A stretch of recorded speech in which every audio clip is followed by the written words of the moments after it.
Mr. Chairman, if you're ready, we can get started with a quick work session.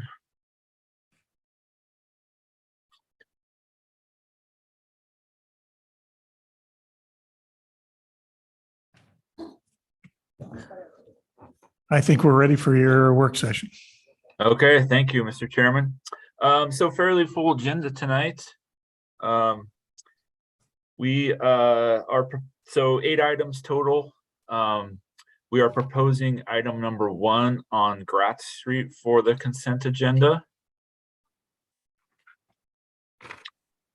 We will need to hear items 2 and 3 on Capitol Boulevard. We would propose item number 4 on Fairview for the consent agenda. We would propose item number 5 on Victory for the consent agenda. Item number 6 on River. Would like to try that out on the consent agenda. Okay. Item number 7 on Wright Street, also on the consent agenda. And then item number 8 on 12th, we will hear that one. Okay.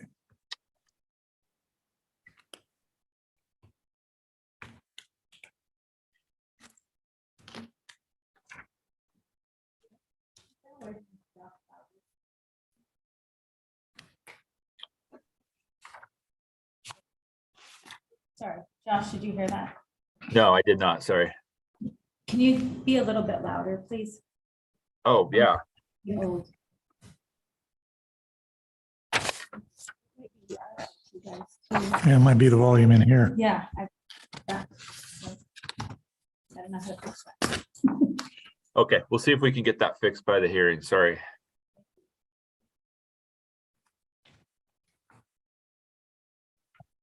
Okay, and if there aren't any adjustments to the consent agenda, we'll get started here in about 12 minutes.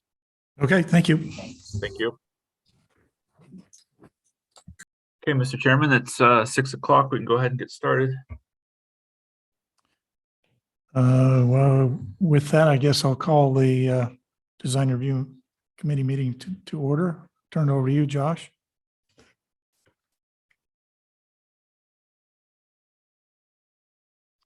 Mr. Chairman, apologies. I don't have the virtual introduction in front of me. So if you could take over at your place, that would be great. Sure. Good evening and welcome to tonight's Design Review public hearing. A few things to start out for tonight's proceedings. Everyone from the public entering the hearing virtually has been automatically muted and cannot speak. As the items you're interested in comes up for discussion, you will be called upon and unmuted. There is a chat function in Zoom. This is not part of the record and should only be used if technical difficulties arise. Our procedure for public hearings begin with a presentation from the planning team. Then we'll go to the applicant, and then the representative of the Registered Neighborhood Association, followed by questions from the committee. After that, we proceed to public testimony, starting with those who are here in person, then who sign up on the sign-up sheet in advance, and then anyone else who raises their hand virtually. If you are attending through your telephone, you can type in *9 to raise your hand. Each member of the public is allowed up to 3 minutes for testimony. We are strict with this time as it is limited in code. Finally, the applicant is allowed 5 minutes for rebuttal. After that, the hearing will be closed and the committee will deliberate and render a decision.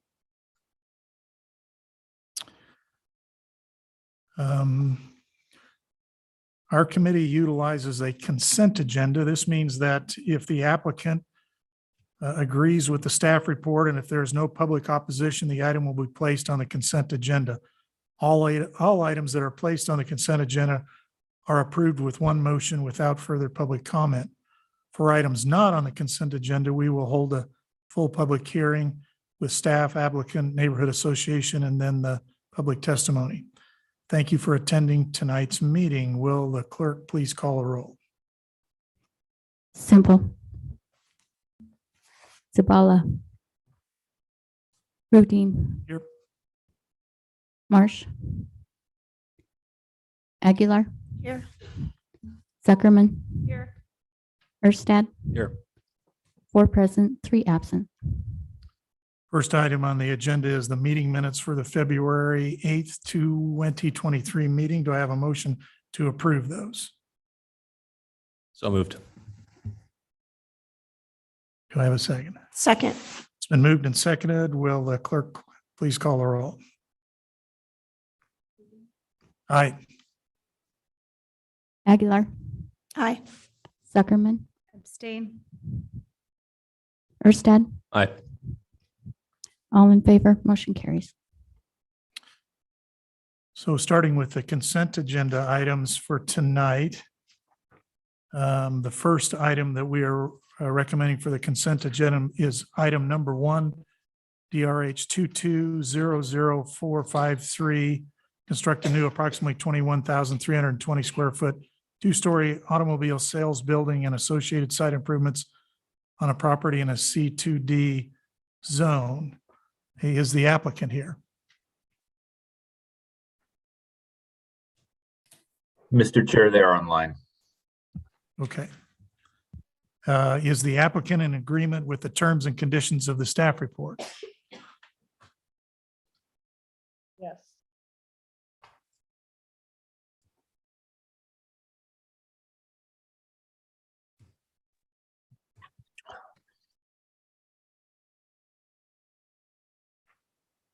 Hello, can you hear me?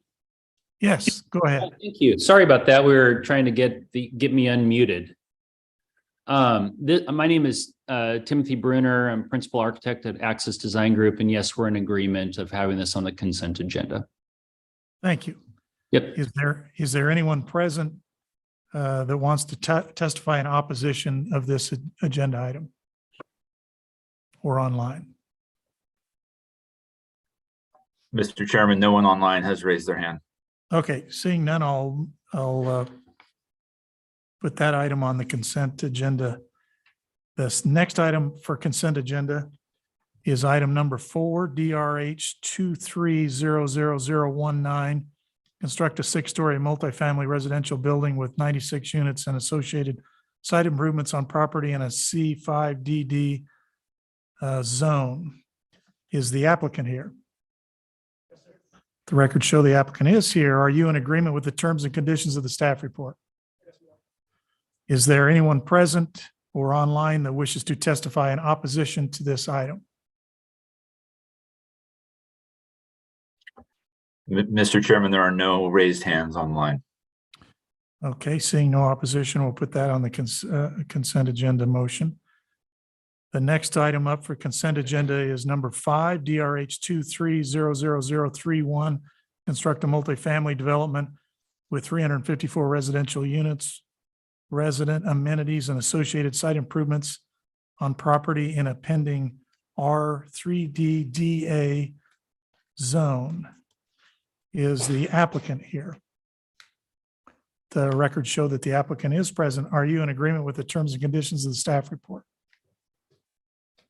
Is there anyone present to testify in opposition to this agenda item?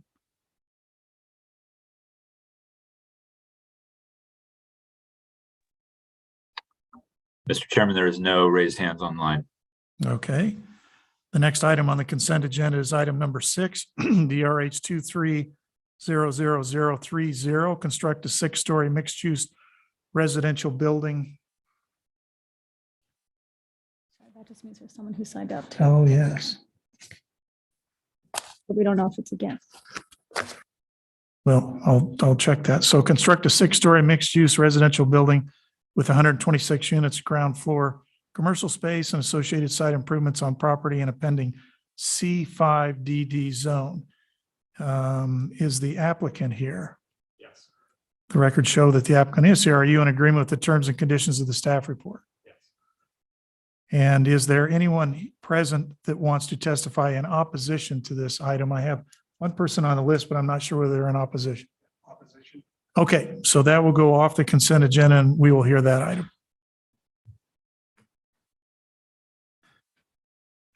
Next item up for the consent agenda is item number 7, DRH 23000004. Construct approximately 39,000 square foot airport hangar and associated site improvements on property in a C3D zone.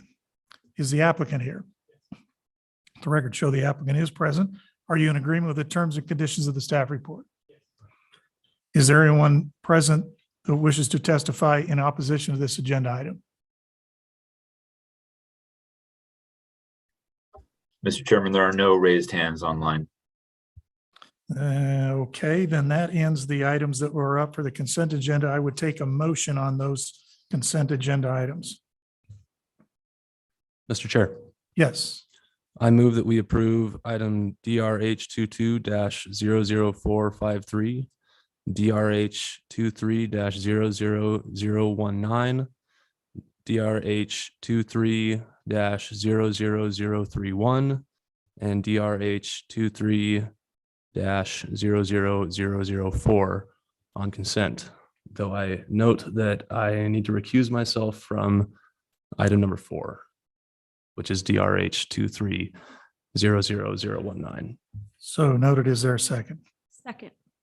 Moved and seconded. Will the clerk please call the roll? Mr. Chair, Yes, I need to recuse myself from item number 7.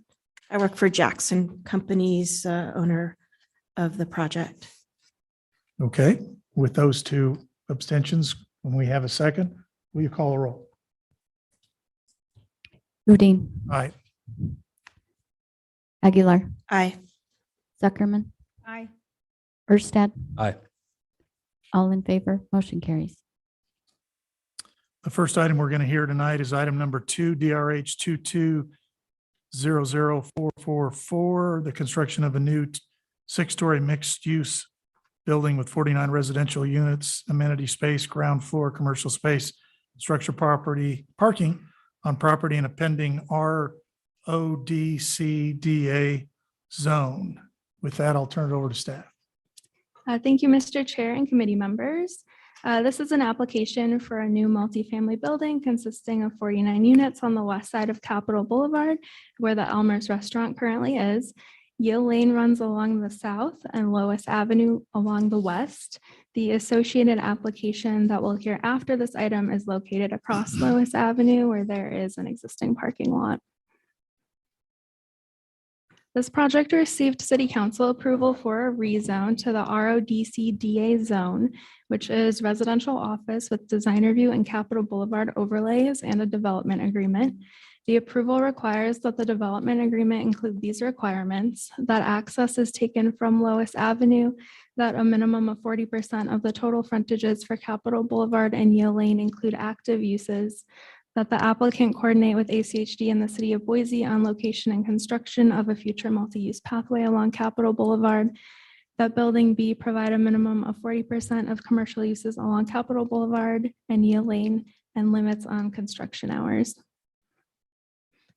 City Council also expressed that design review should address the building design and streetscapes. The Capitol Boulevard Special Design District says buildings within this area should provide the highest quality designs with high quality materials. The applicant has provided some additional design revisions based on staff feedback. Council also requested enhanced streetscapes, and in response, the applicant will provide some of the street trees between the sidewalk and the streets on Lois Avenue where feasible. Here is the site plan. Capitol Boulevard is on the bottom. You can see that the building takes up the majority of the site. Parking access is from Lois Lane at the top. The building is in the floodplain and will need to be raised 2 feet above base flood elevation, so the applicant is using raised patios. The primary building entry is at the corner of Capitol Boulevard and Yale Lane. A seating area is provided along Capitol Boulevard, and the Bub Canal runs along the north of the property on the right side of the page. Capitol Boulevard sidewalk height increases as you move north, so there will be a significant elevation difference between the public sidewalk and the finished floor height on that side. On the landscape plan, you can see that the street trees were proposed behind the sidewalk. The applicant is going to place the trees on Lois Avenue between the sidewalk and the street where possible.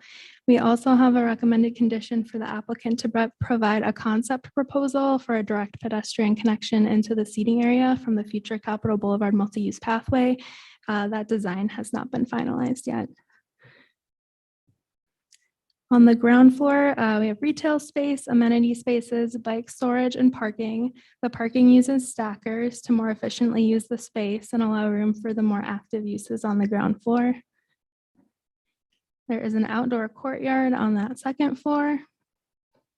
And then on the fourth floor, you can see the additional setback that's required by the Capitol Boulevard Special Design District. And then floors 5 and 6 are similar. So this is the elevation facing Capitol Boulevard. There's storefront and stone cladding on the ground floor. A warm tone fiber cement element highlights the location of the main entry. The second and third floor material is proposed to be a fiber cement panel. On floors 4 through 6, plaster is proposed, except for that south side, which is a dark metal siding. At the top here, we have the Yale Lane elevation. You can see the additional setback at that 4th floor. The metal siding material wraps from the front to the upper floors. At the bottom of the slide is the north facade, so that's adjacent to that bub canal. On the west elevation, you can see the 2nd level courtyard, and the applicant is proposing a mural installation on the ground floor of the building, which is the area which is the parking area on the inside of the building. Here's a perspective from Capitol Boulevard and Yale Lane, where the primary pedestrian entry is located. This is the view from Yale Lane and shows the subject building on the right side and the adjacent proposed building on the left.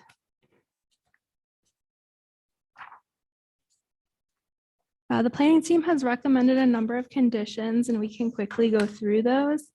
They include compliance with the previous approval, compliance with the demolition and recycling ordinance, submittal of the concept for a sidewalk connection from Capitol into that seating area, providing a tree mitigation plan in compliance with mitigation requirements, placing the trees between the sidewalk and the street where possible on Lois Lane, ADA parking compliance, bike parking compliance, compliance with the Boise Public Works solid waste requirements, and then in alignment with the Capitol Boulevard requirements, we would recommend that plaster not be used on the Capitol Boulevard facade. We have a requirement that finishes be non-reflective, rooftop equipment be screened its full height, the required overhead weather protection, the submittal of a compliant photometric plan and light fixtures, and then compliance with the irrigation and drainage districts. And with that, I can answer any questions, or we can let the applicant present. Thank you. Any questions for staff? Mr. Chair, Yes. was there a unit count restriction placed on this by City Council? Madam Chair, Committee Member Erstad, I believe they did specify a unit count. Usually whatever's proposed during that process can't be exceeded. So I don't think they'd be able to increase the units from what was approved at previously. Okay, thank you. Mr. Chair. Yes. Kaylin, do we know what a high quality composite panel looks like? You know what that means? We were thinking maybe like a metal panel or a composite metal panel or some kind of, I don't know. I think we are open to suggestions, but I think we were feeling that the plaster was not a high quality enough material for Capitol Boulevard. Mr. Chair, Yes. if I could jump in, a composite metal panel has to do with the construction of the panel itself. It includes a polymer layer in between two layers of metal, typically aluminum. Sorry, here it says metal or a high quality composite panel. So I just wanted to make sure that a high quality composite panel didn't look just like fiber cement board or something that looks equally cheap.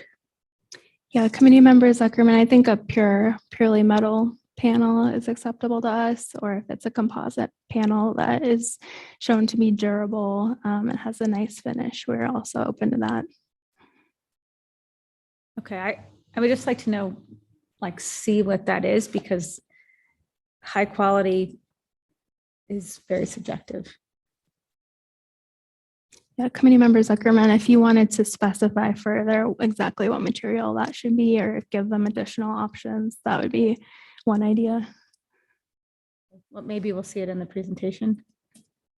Is that- Let's wait till after. Any other questions? Is the applicant present? Go ahead. If you'll give your name and address for the record. Thank you. Mr. Chair, Mr. Committee, thank you for your time. My name is Trevor Shore. I'm the architect from BE Architecture. My address is 1727 West Belmont, Chicago, Illinois. Thank you, Caitlin. I assume I can use this to control. Let's see. Let me see if I can figure out full screen. Mr. Chair, is his microphone working? That's what I was just going to ask. Oh, sorry. Is this? Or Can you- maybe raise it up and there you Can you hear me better? Yeah, There, that's Alright. nice. it's Sorry, more guys. for our audience Do you too. want me to repeat what I said? No, you're good. Okay, thank you.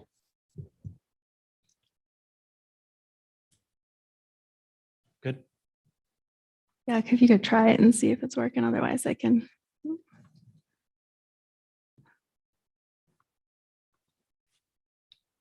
Thanks, Caitlin. Appreciate the introduction. Again, my name is Trevor. I'm the architect working on this project.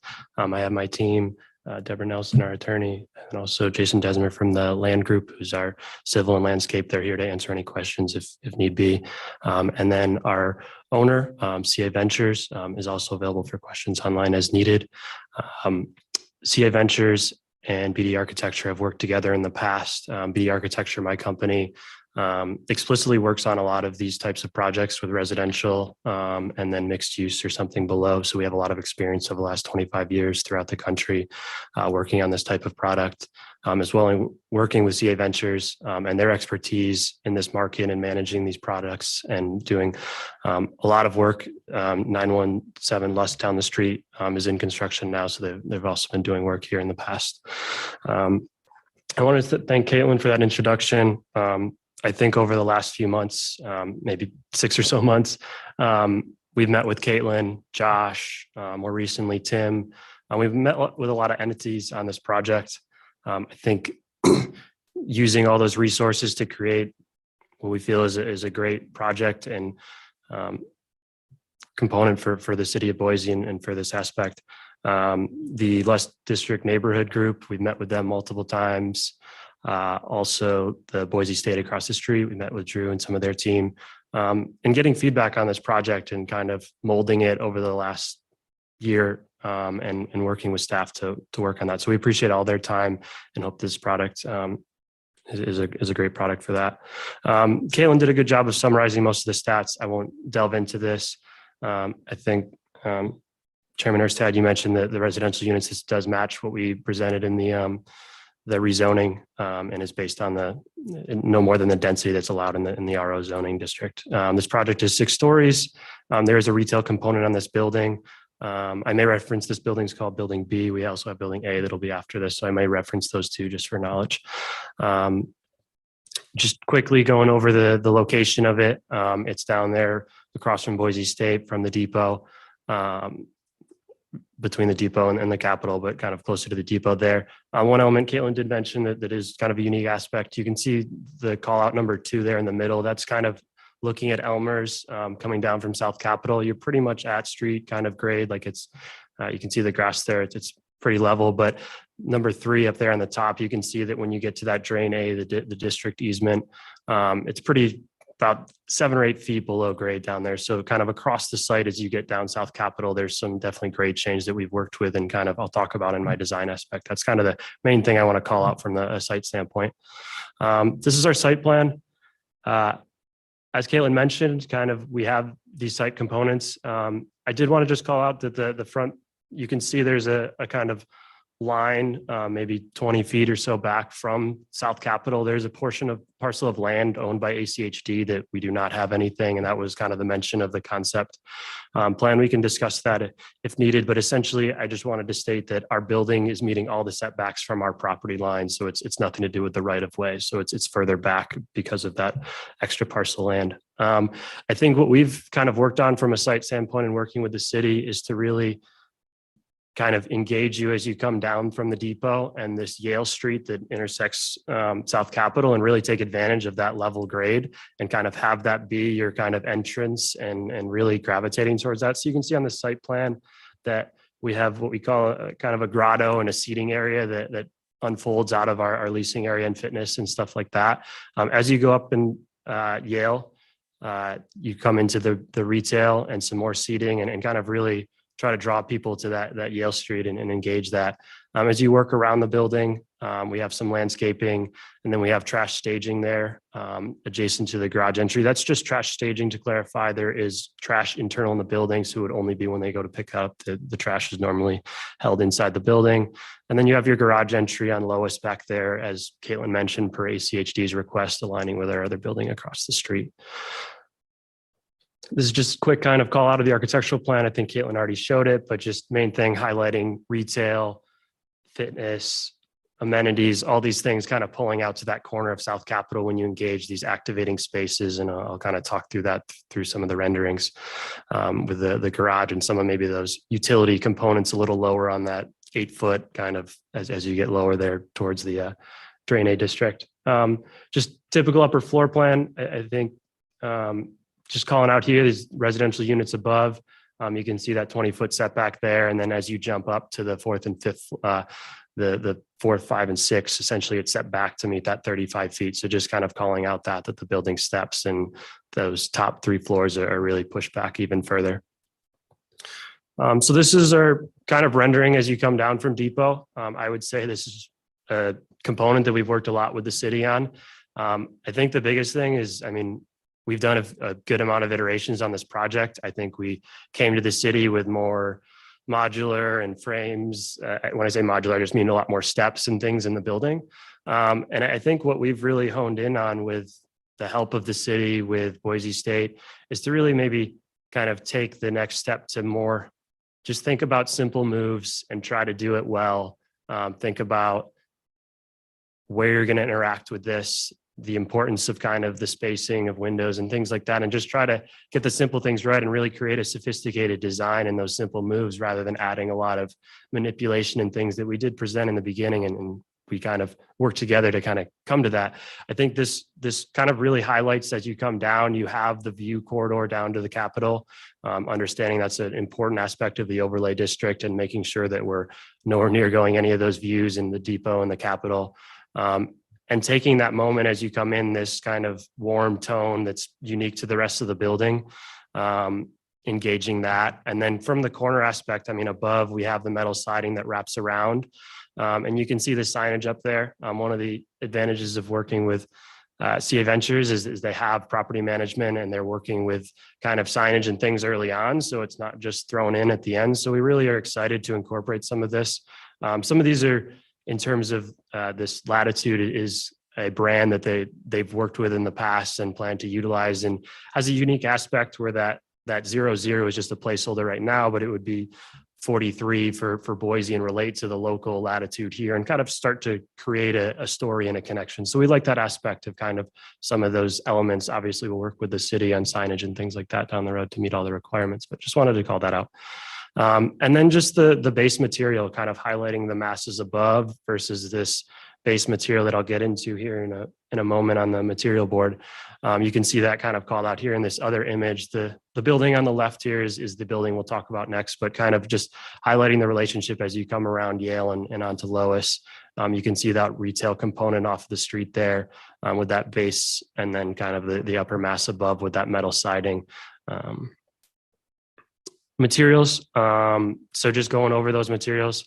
I think we've already touched on some of those elements, but really creating the base, that number 5 there. I think we worked with the city to go back and forth a good amount. I think we kind of started with more of a unorganized stone or pattern that felt a little, I think, but we kind of used the word urban fabric, clean lines. I think that's what we really tried to hone in on throughout these materials as we develop them. So there have been a lot of revisions and just trying to really make this more clean and simple. And then above, utilizing that ribbed vertical metal siding, we added a good amount of that to Yale and really kind of focus that as you come down from the depot looking at that. And then the fiber cement panel that is at the entry and along those second and third stories along South Capitol that I'll go into in a moment, along with elements of the more lap siding on number 2 and then the plaster. But I'll call out some of those quickly here as we talk through elevations. Here on South Capitol, essentially, as I noted, kind of the left side there is our main entry, and we feel like the most engaging as you come from the site grading and just how you're going to interact with this kind of at a first moment if you're entering Boise. And then as it goes down the street, we really try to engage with that kind of base and then that mass that really continues down and is still utilizing that panelized product there on the second and third floor.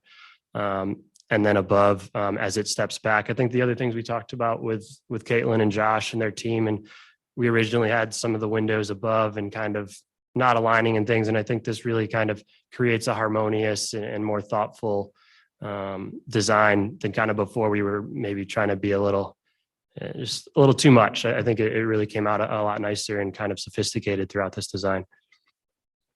I think this Yale shot is kind of a snippet of just that simplicity of kind of, you have 2 or 3 masses here. You have kind of the mass on the right as the entry, and then you have kind of the darker mass above on the left, and then the retail component in that stone veneers kind of creating that base on the left side there. Caitlin mentioned that on Lois, essentially working with the Lutz District neighborhood and Boise State, that was one component that we were excited to kind of add into our project, is creating a public art element. And obviously this is a placeholder that will work with the city as we move forward and continue to develop that. But we have kind of a canvas that we're excited to incorporate here at that pedestrian level on Lois, and then portion of the building set back for that courtyard and some landscaping up there that Caitlin mentioned.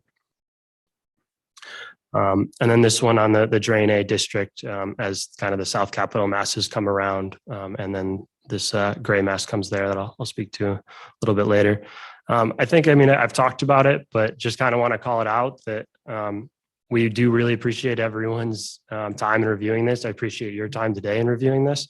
We think that it's made for a better project. We've worked with staff in planning. We've worked with the Lutz Neighborhood Group, Boise State, ACHD, Drainage District, and Waste Management. Those are just a good amount of them we worked with. There's probably some others.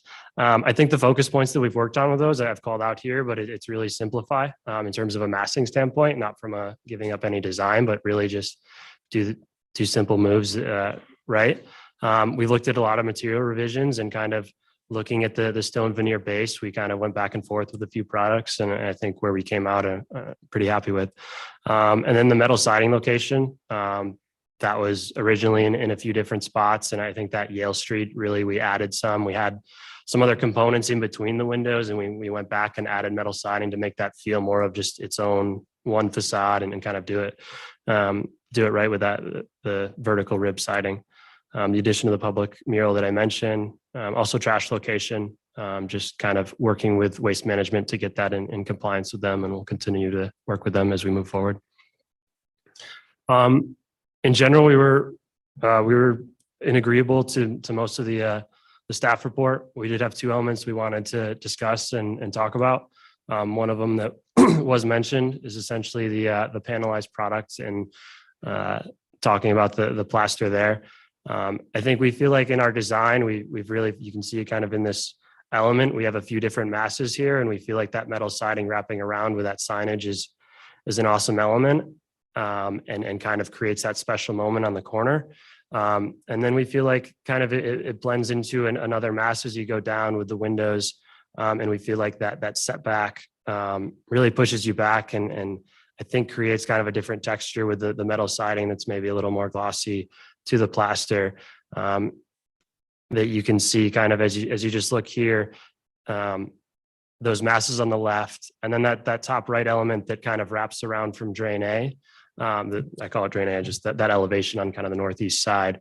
I think it's really difficult to try to change material on an outside corner and stuff. It kind of usually looks like a mistake in that sense. And so I think that mass at the top right kind of offsets a little bit from the one on the bottom left, and I think is a nice component from just a massing standpoint there, and continuing that material on.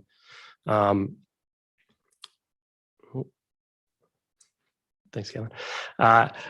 Before I just speak to the second element, I did want to just kind of call out, you can see in this section here kind of how far back that mass is from South Capitol and your vantage point, and where that plaster would be on kind of those 3 stories on building B on the right at the upper section.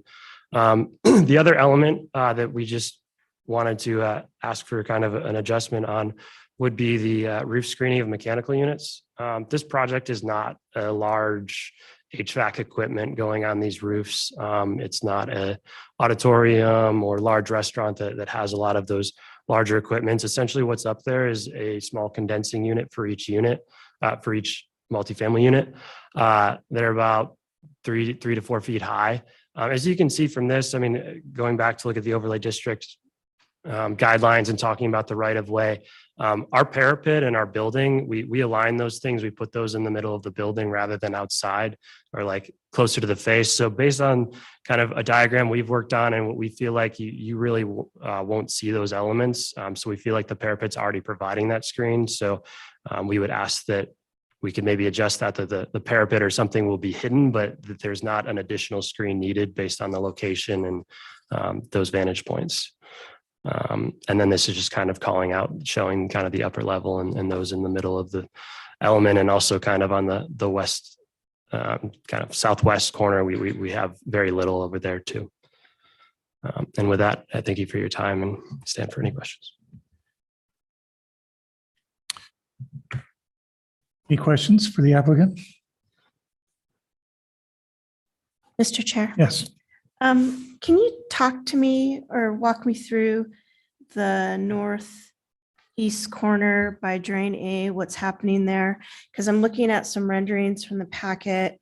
I'm looking at this shot that you have. It looks like it's all street level. I'm a little concerned about those service doors, but it looks like they might be screened with landscape in the future. So Yeah, I think, and I don't know if you have like a profile of what's happening there when I'm looking towards downtown and what's happening back there. Because also in this page 72 of the packet here, it looks like you have that ACHD railing there too. And I'm not sure exactly what's happening there. Commissioner Aguilar, thank you for your question. I think that what I'd like to call out is kind of that element 3 there is kind of where we're talking about, right? Mhm. It kind of maybe where Elmer's sign is or a little to the right of that. Mhm. I think what will end up happening, and maybe is not in that elevation shown, it kind of just tries to highlight everything on the building, but in reality on South Capitol, you're about 7 or 8 feet. You're really going to be interacting with that second floor there. We did work with staff to add the stone veneer to continue that down. Previously we had just the wall or concrete or whatever element was there before, but we've continued that to kind of keep going down there. But I think in what you'll end up seeing is, I mean, from an eye level, you're going to be interacting with that second floor 3 or 4 feet up rather than, and then you'd be looking Got down it. 5 or 6 Yeah, feet. I wasn't concerned with the material as much as I didn't like the service doors there. Because like you said, you're coming in, going that direction. I didn't want to see service doors. You have all the other corners really nice. And I wasn't sure if I was going to see those service doors. There will also, sorry, madam. It's all good.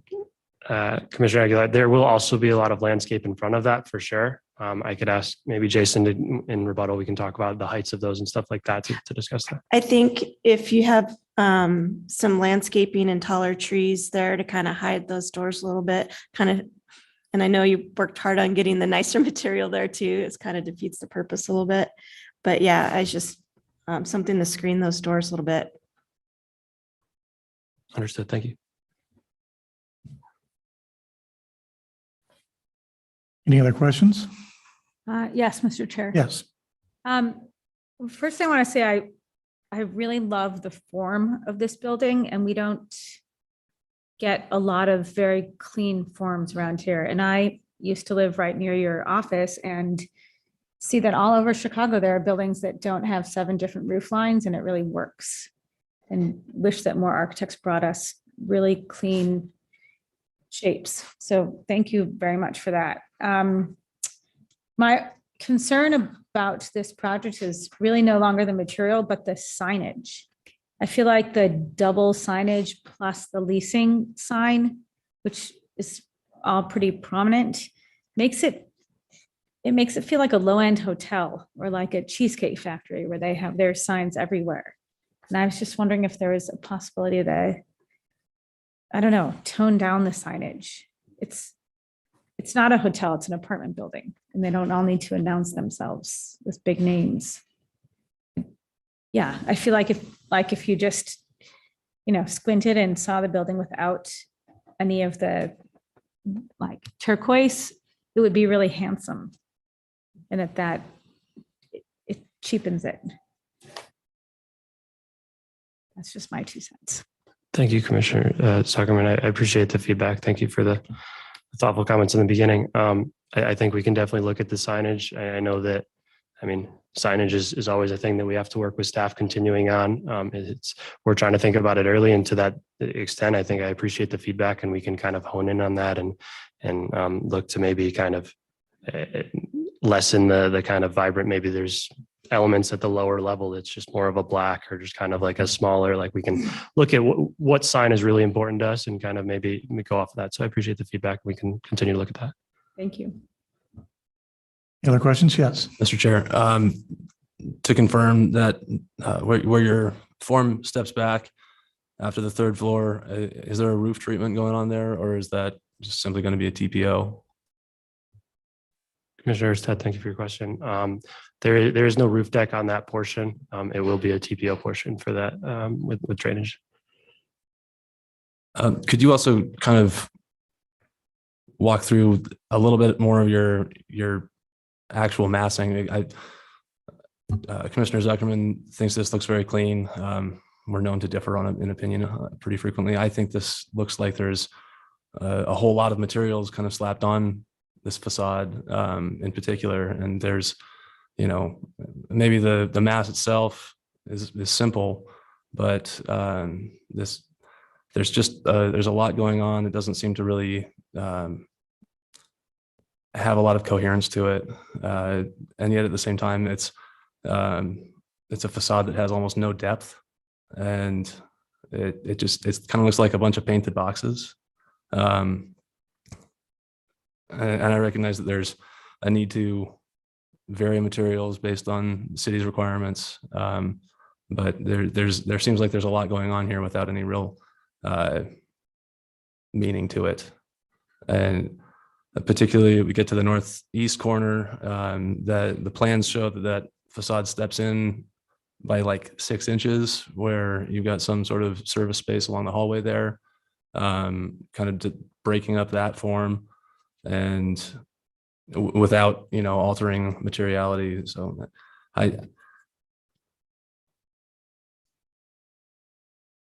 don't see what any of these materials is saying within this project, and then if we look from the other side, you've got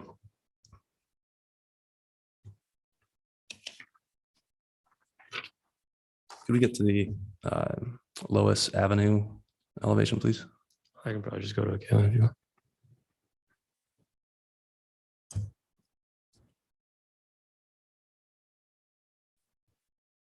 Got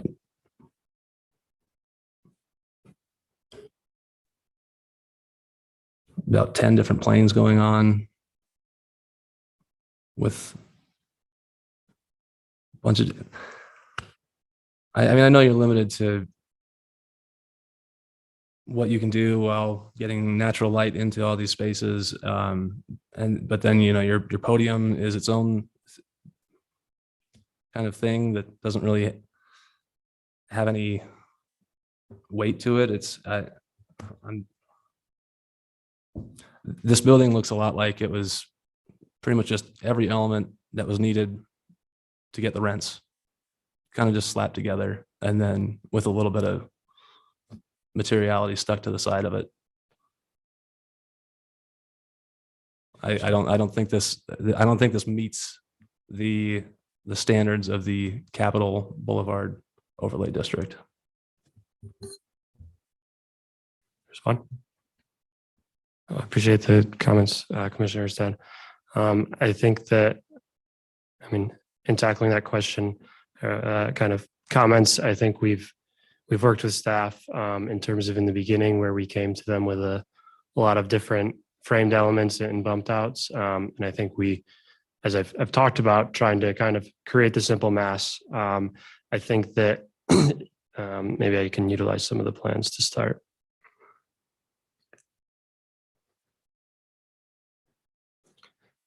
So this portion, I mean, I guess kind of gives you an idea of the quick masses here on the kind of right side. Essentially, you have that larger step, that 7 or 8 feet for that coming around that kind of northeast corner there. And then to your point, the corridor runs along there throughout that facade. And then there is about a foot step back at that stair one there. Maybe a little difficult to tell in that, but that's where essentially that metal siding and that transition that we've worked to wrap around the corner and incorporate to the city has become an element there. And then, I mean, utilizing that setback for the floors 2 through 3 as more of a horizontal step rather than a vertical element. I think those were kind of the first moves that started to create that dialogue. And then working with the city and trying to locate those materials from those masses we've looked at. I think that's kind of where we land. I know, I don't know if I answered your question fully, but kind of in terms of I didn't react to the lowest. No, I appreciate that. I had not so much a question and more a lot of commentary. I think that this would be a more successful design if you eliminated the paneling along the 2nd and 3rd story that faces Capitol and continued that the more bronze colored and kind of unified that element, accentuate that a little more. I know you're looking for a defined entry point, but I think that this project has a lot of different points that it needs to be viewed from. And treating the northeast corner as kind of secondary or even tertiary in this design kind of does a discredit to the pretty prominent intersection of University and Capitol right there. I think if you could figure out a way to accentuate more of that element, maybe celebrate the fact that you've got this sort of stepped out portion on the 2nd and 3rd floor, and instead of having it be kind of just a whole bunch of different elements, make it even more simplified and clean. I think that would improve this project. Any other questions?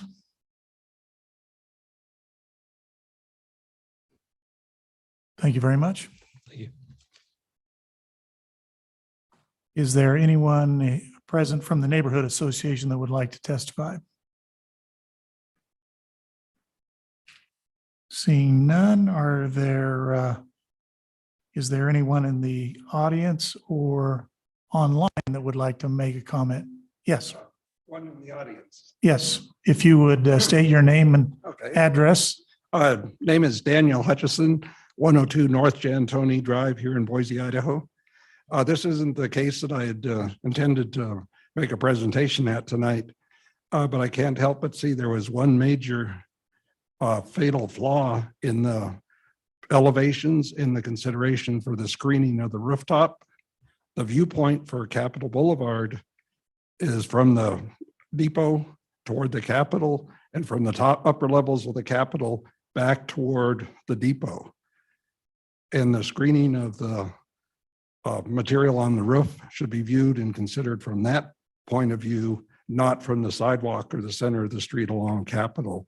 And so I think it should be changed to show the profiles and what impact rooftop utilities will have on that overall look of Capitol Boulevard to meet the full intent of the Capitol Street overlay. So with that, I'll let you get on with the meeting. Thank you very much. Thank you. From that, could I have staff just reiterate what the screening, you've got a condition K in there and what you're requesting? Mr. Chair, our condition requires screening to the full height of any rooftop equipment, with those details provided to staff for review prior to building permit issuance. Okay, thank you. Is there anyone else online or here present that would like to testify? Seeing none, I'll close the public portion of the meeting and open it up to the commission for comments and a motion. Mr. Chair, Yes. I'd like to speak to Mr. Erstat's comments. I agree that the building would be more successful if there were more unified facade treatments. I think it's partly our fault that our design review guidelines ask for, what do we call it? Like a mix of materials, articulation, all sorts of things that will hopefully be changed in our guidelines at some point. But I like the simplicity of the building, and if the materials could be simplified, then it would bring out the simplicity of the form of the building. And then we could also get rid of some of the lesser materials, hopefully, like the fiber cement panels. That's the part that scares me the most. And I mean, this is right across the street from the what is the Micron building called? The business building, the business school. Sorry. So the business school that's made of stone, and the beautiful art building that's made of a lot of glass and really interesting material. And I think across from that, fiber cement's going to look even worse than it does otherwise. I think it belongs sort of in a, like a mid-range hotel. I think that's why I keep looking at this as a hotel. But yeah, I just don't see a reason to have, except for our flawed design guidelines. I don't see a reason to have so many different materials. I think the massing is great, and there's no reason to hide the size of the building by changing up the materials. Mr. Chair. Yes. I agree that our design by numbers, paint by numbers approach has some notable flaws. You can check all the boxes. A good building checks all the boxes, but you can check all the boxes and still have a bad building. I think that simplifying the materiality here, tying more of it together would be helpful, as I've already stated. I'm pretty disinclined to step away from the variation from a higher quality material. I think that this is as you stated, this is a very noteworthy corner with a lot of very, very high-end buildings along it. So I don't think that this is a place where we can compromise with the cladding on this building. And as it was stated, I appreciate that you brought that up. The viewpoint into this building is not just from the street level; it is from very, very well elevated. So I don't think that I'm not inclined to grant any variation from the RTU screening either. I'm also a little bit concerned about the TPO roof along Capitol Boulevard, because of the fact that entry experience will bring travelers in from an elevated perspective, looking down at that roof. I'd prefer to see like a gravel roof, or it'd be really awesome if there were an actual amenity patio out there as well, and kind of activate that, see some more people living along Capitol Boulevard. But that's not, I'm not going to require an amenity roof. I think that, I mean, I always appreciate iteration in the design process. I think sometimes it goes the right way and sometimes it doesn't. I think there have been moves made throughout these iterations. We've seen I think 3 or 4 different versions of the renderings that at various stages. And some changes I think are beneficial and some changes I don't necessarily agree with. But I can't necessarily go back and pinpoint a specific iteration of the renderings that is the best. I don't really have a motion to come out of this. Mr. Chair. Yes. As looking at the site-specific conditions of approval, and then also on the first page of the packet here, I'll get to that page here, about recommending that we have a future public work session. In my opinion, I think the conditions of approval potentially address all the concerns that have been stated here, and we could see those when if we make it a requirement for a future public work session. As far as the screening of the roof, I'm not opposed to the TPO, but what I'd like to see is if you can get some images coming down Capitol and where it curves. I'm not sure by the time you make the curve around and come down the hill that you can see the roof. And I proved to us with real images, this isn't a condition yet, just for discussion, if there's going to be a problem there or not.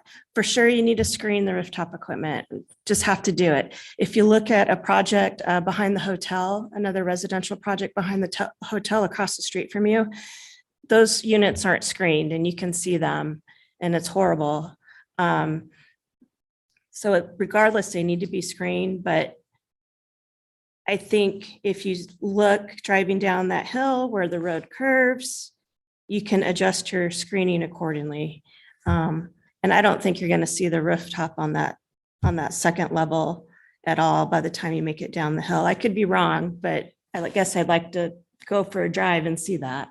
Well, Mr. Chair, I think it's also important to note that from the depot itself, you're highly elevated and you would definitely be able to see the rooftop from there. I think that preserving the view from the depot is also just as important as from Capitol Boulevard. Mr. Urshad, I don't disagree with you, but where is that point? Where's that viewpoint? Is it at the depot proper?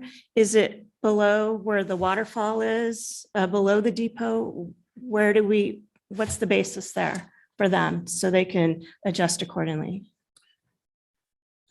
Well, the basis is we want them to cover the mechanical unit. We've got it covered. Mm-hmm. That's what we're asking for. Yes, I understand, but when he's saying it needs from the depot, it needs to be screened, but where exactly from the depot? Because it's like a hillside. Is it the park in front of it, or is it at the parking lot, or where? I'd say let's see imagery based off of perspective from standing in front of the depot. And because they need direction. Absolutely. Yeah, Mr. Chair. Yes. Last week I was at the State House and we looked out the front at the depot, and it's remarkable how straight Capitol is. So it's really hard to see anything to the left or the right of the actual street. So I'm concerned about the curve, but I think Commissioner Aguilar is right that you won't see anything by the time you're turning because the height and angle aren't there. But it would, someone should go and take a picture. Mm-hmm. Just Mr. Chair. Yes. Topographical data for the city is readily available on the Boise GIS, and I assume this was done in Revit. It's relatively easy to drop a camera in and take images. I'd say we have a couple images from various points on Capitol Boulevard as it comes down into the city, and they don't have to be refined. I'll take the model with no site data or anything else around it. Just point out where it is, elevation and distance, and let's just look at it. I think that we're obviously going towards a work session. Let's look at it then. I'll be a little bit of a contrarian to some of the things that have been spoken so far. I rather like the use of materials. I like the change of materials. I like the massing. If you try to simplify it so much that you end up with a straight amount of materials, it'll switch from becoming a place where people reside to an office building. And I think there's a dynamic there that you can go too far with this, trying to simplify things. And quite frankly, I rather like, the plaster part aside, which I tend to agree with staff that increasing the quality of that material toward Capitol Boulevard would only enhance the building. But I don't have any problem with the shade and shadow and leaving the masses the way they are. With that, we've talked about those changes. We've talked about signage diminishing. We've talked about having a work session. We've talked about the rooftop mechanical units. Is there a motion that can incorporate any of that so we can ask them what we want of them? Mr. Chair, Yes. I believe the signage will be a separate package, so they'll have to come back to staff with the sign package. So I'm not sure We need to address. we that. can address that here today, Okay. but I think the applicant has heard some of the concerns we have, and then I will provide an application with that consideration to staff. Still waiting for a motion. Mr. Chair. Yes. I'd like to make a motion to approve Excuse me, DRH. Sorry, guys, can I interrupt real quick? We did forget to give the applicants the rebuttal time after we had that member Oh. of the public speak. Okay. Apologize for that. Thank you. The applicant.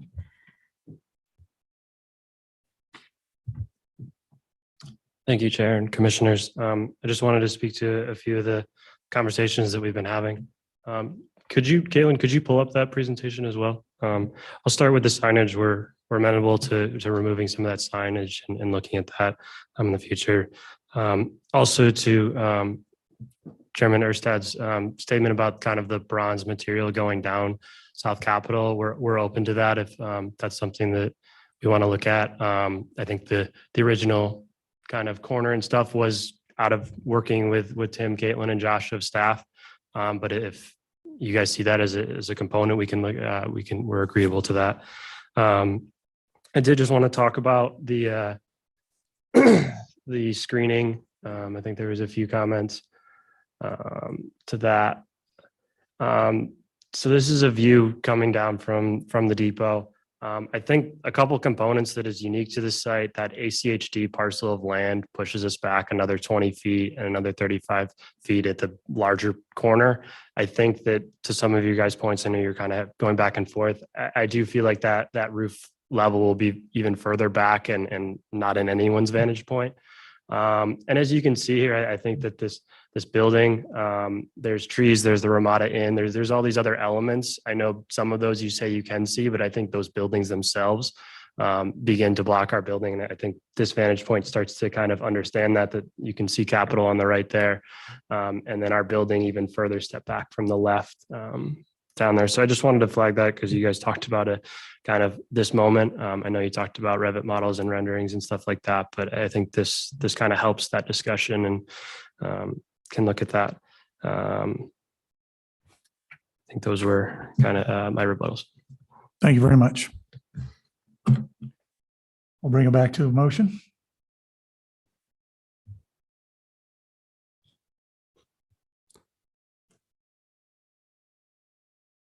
Mr. Chair. Yes.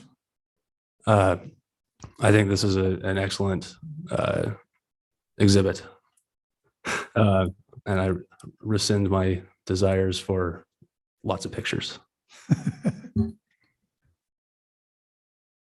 Well, I think it's interesting from my perspective. I look over there at that business building. How many floors are we looking at the flat top of a roof there? About the same height as their building. That's why we want to screen the mechanical equipment. Well, that peak on Kobe is the mechanical equipment's all in there. For them, but we see the flat roofs. If there was a piece of mechanical equipment on there, and that's, I don't know for sure, but now we're talking about a 5-story building right there. Mhm. So we're getting close to that height, just to give it some point of reference. Anyway, out in the weeds again. Do we have a motion? Mr. Chair, Yes. I I move to approve DRH 22-00444 with the future public work session as recommended in the findings of fact, conclusions of law, and the recommended conditions of approval noted in the project report. Second. Any discussion on that motion? Seeing none, will we call a roll? Udine, Aye. Aguilar, Aye. Zuckerman, Aye. Erstad, Aye. all in favor, motion carries.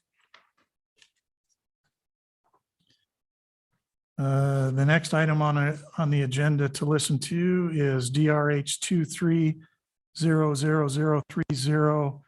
Construct a 6-story mixed-use residential building with 126 units, ground floor commercial space and associated site improvements on property in a pending C5DD zone. With that, I'll turn it over to staff. Did I get the right one?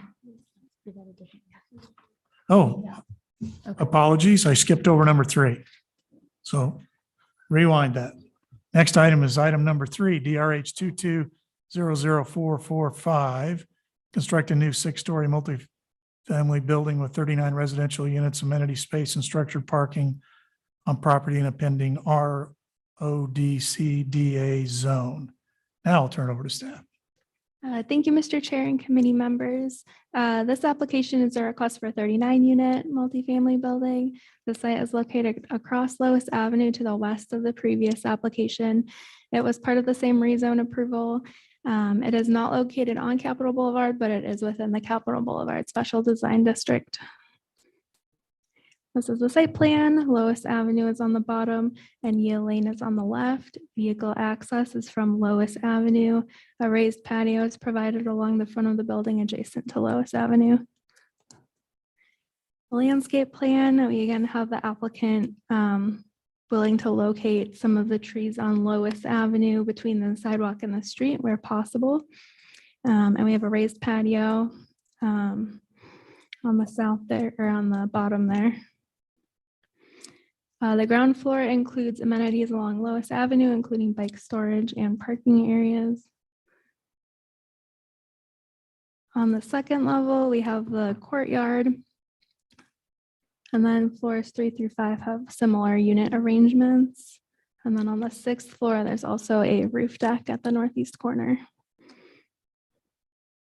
So this is the Lois Avenue elevation. We have storefront and stone cladding on the ground floor, the fiber cement and plaster on the upper floors.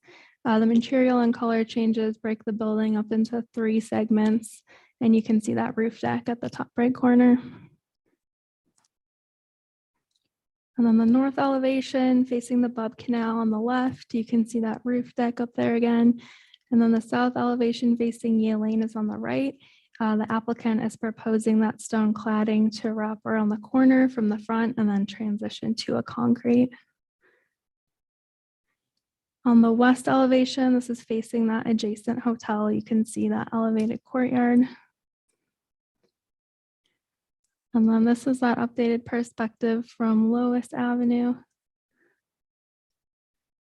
And then we have the view from Yale Lane with the subject building on the left.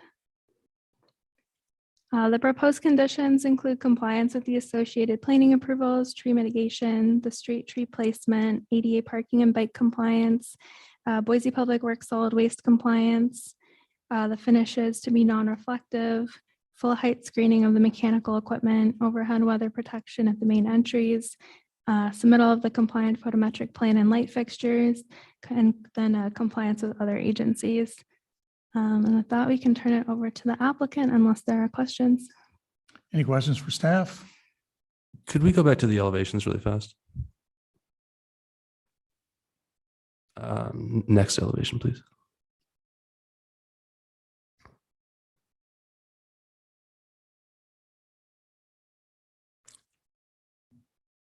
Are there any renderings from the northeast?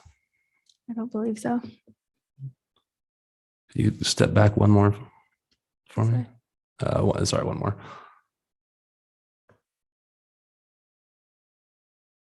Okay, thank you. Any other questions for staff? Turn it over to the applicant. If the applicant's present, again, name and address for the record. Thank you. Trevor Schuer, 1727 West Belmont, Chicago, Illinois. Again, thank you, Chairman, Commissioners. As you can see, this is our building across the street. There'll be some conversations that'll be similar, and I'll try to keep this a little bit brief, but Caitlin, let me know when you can get that pulled up. Sorry, 1 second, guys.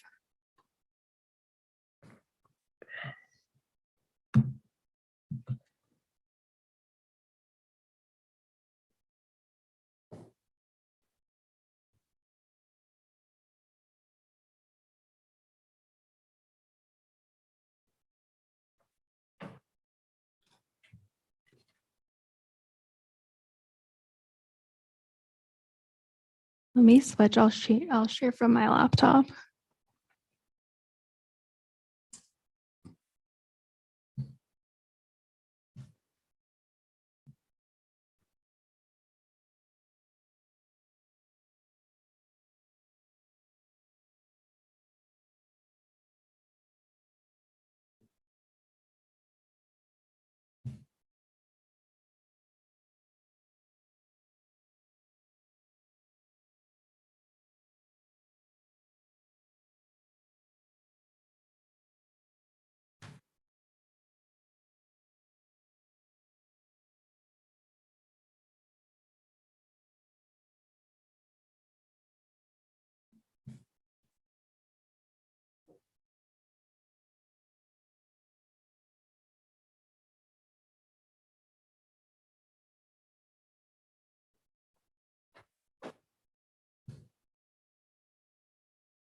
Switch the thing for you. Oh, you're saying I have to just tell you when to go to the next slide, you're saying? It's okay. Good to go? Okay. This is the building across the way. Same team, CA Ventures, Givens Pursley, the land group, and BD Architecture. You can go to the next slide, Caitlin. Again, as part of that entitlement package as Caitlin described, there's 39 units in this one. It's just a little different, but in terms of the density, all matches that rezoning. You can go to the next slide, Caitlin. This is a little bit more flatter site back there in the parking lot behind Elmer's, kind of just along Yale there, and then Lois as part of the Less District. You can go to the next slide, Caitlin. So the site of this one, we are working with a floodplain. So you can see kind of on Lois there that we do have some ramping and some stairs. So that's working with the floodplain and getting those elevations to work.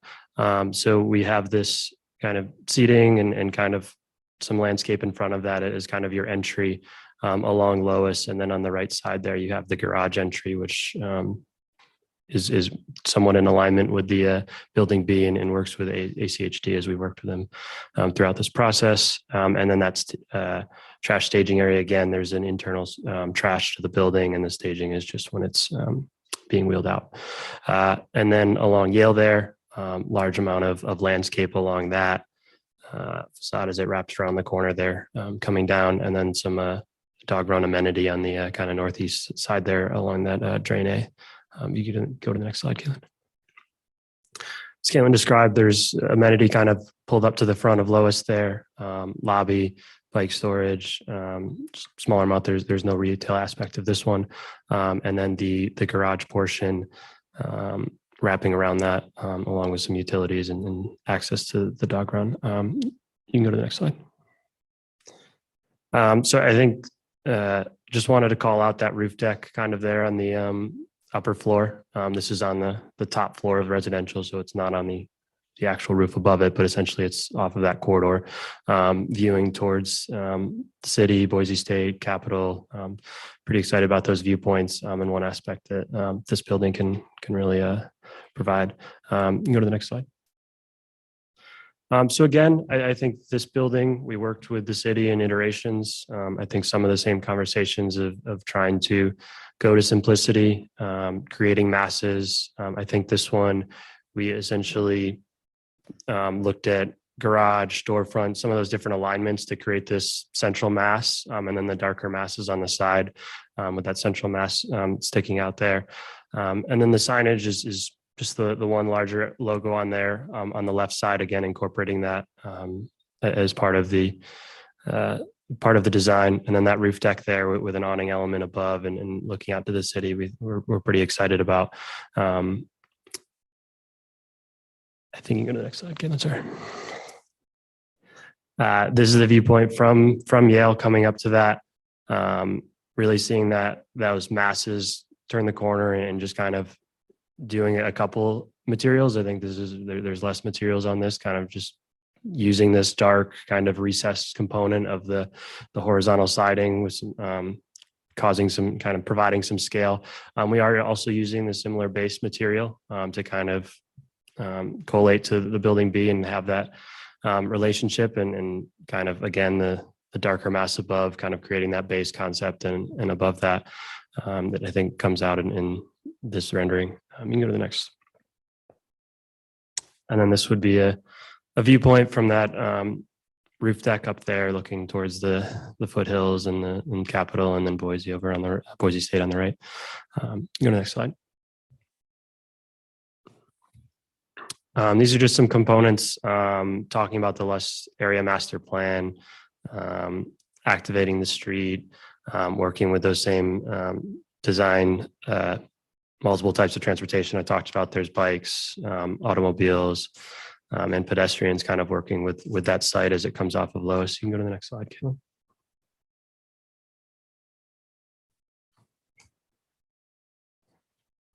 Okay, I think you jumped to the last slide. I think that's.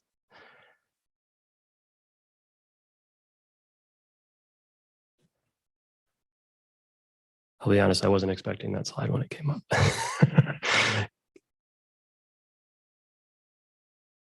All right, yeah, go to the first elevation on Lois. Thank you.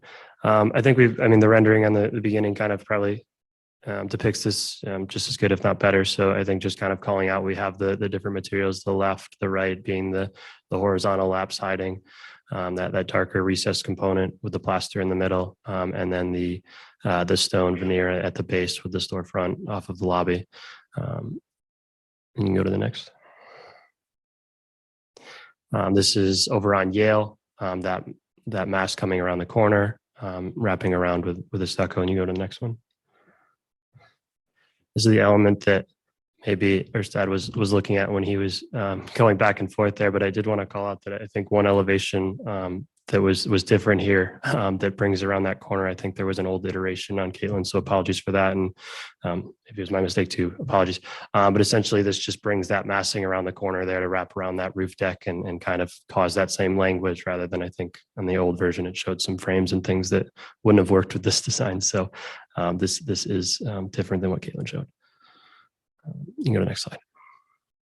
And then on the rear there, as Caitlin mentioned, you have the inn and the residential parcel behind us. We do have the podium there and what we're calling our Zen garden, just kind of some landscaping and seating.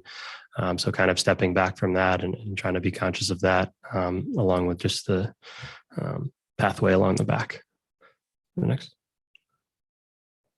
Again, I think this process with the entitlements, we've worked with the same entities. We've had conversations about both these buildings, relationships to one another, how much they relate, how much they don't. I think this building, that's maybe different from building than the one we just looked at.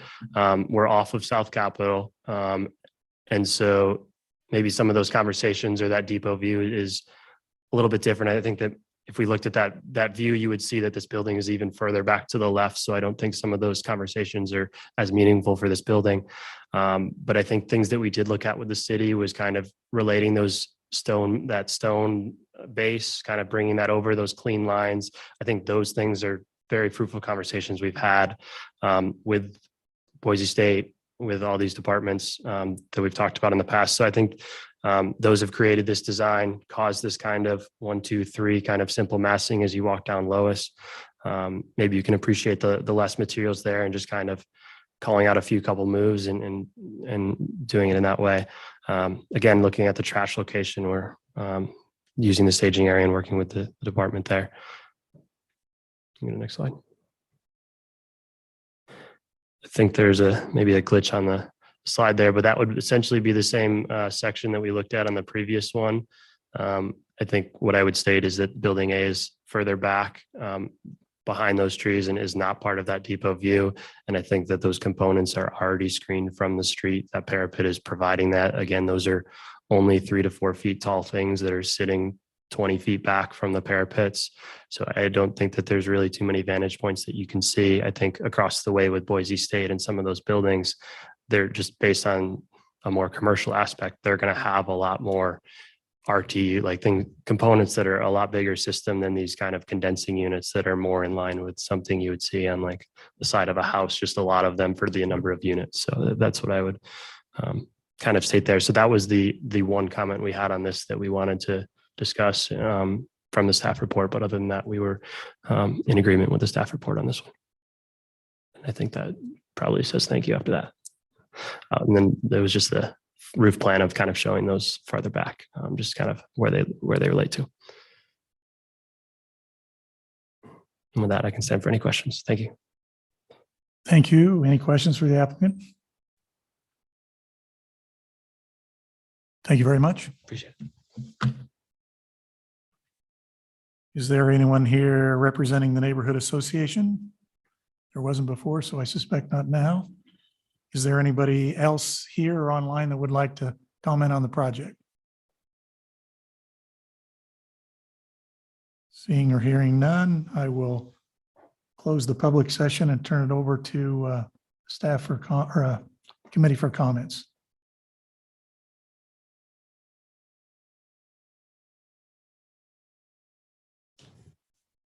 Mr. Chair. Yes. Caitlin, can you show the, where am I at here? Is it Lusk? Yale, where am I here? The north or the south elevation, I guess. Why am I confused? I'm looking at this on Google Maps and trying to get my bearings here.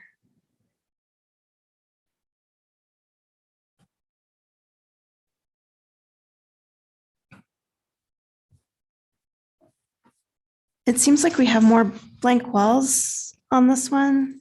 I know the material I think is going to be better at some of the locations, but I'm wondering if there's anything else we can do. Can you specify where are you talking about the concrete base? Mm-hmm. Mr. Chair. Yes. I agree with Committee Member Aguilar. I think that the pedestrian level on this building is a little less fleshed out. We do have that bare podium wall next to the is it Yale Lane? I think if we could see more landscaping in that area or another art installation, that'd be helpful, just to break that up. Or I mean, it'd be nice to see the stone cladding wrap around there as well. I think this building as a whole is a little more successful. I would like to see a little more depth to that facade where you've got these kind of intersecting forms, and some sort of protrude from the well, I guess it's fiber cement cladding. I imagine that's part of the discussion as well. But if that were a little more accentuated, I think that would help with that move that's being made, rather than a 6-inch depth if it were 2 feet or something along those lines. I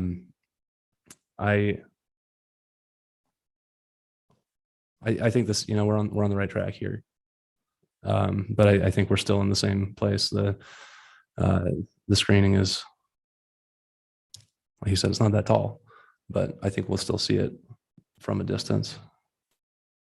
As Committee Member Aguilar pointed out, there's a multifamily development, a very similar distance from Capitol Boulevard that's already there that has highly visible mechanical units on its rooftop. Any other questions? Motion?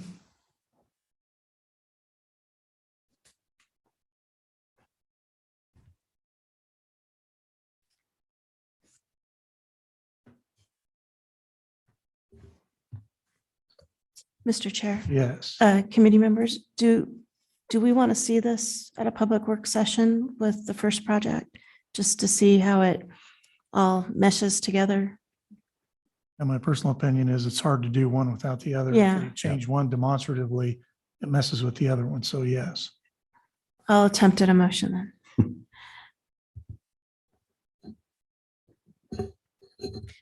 Mr. Chair, I'd like to move to approve DRH 22-00445 with the future public work session as recommended in the findings of facts, conclusion of law, and the recommended conditions of approval noted in the project report. Before you second that, do you want to add the stipulation about the base being changed any? Or not?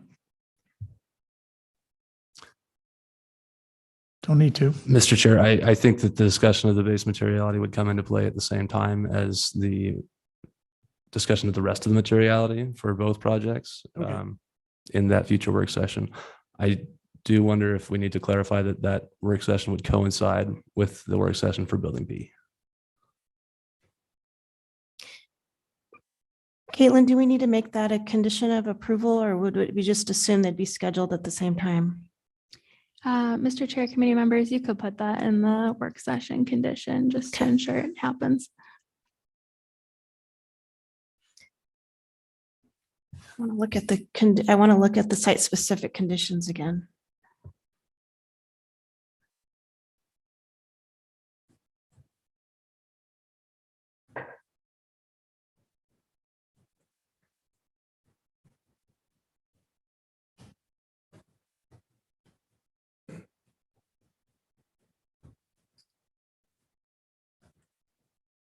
I'm almost there.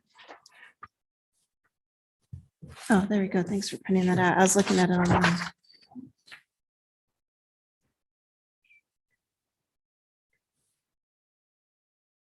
So at this point, you've got a motion. And the only exception to that was having a work session. Correct. And I see that there's a comment about the rooftop mechanical units, so we're covered there.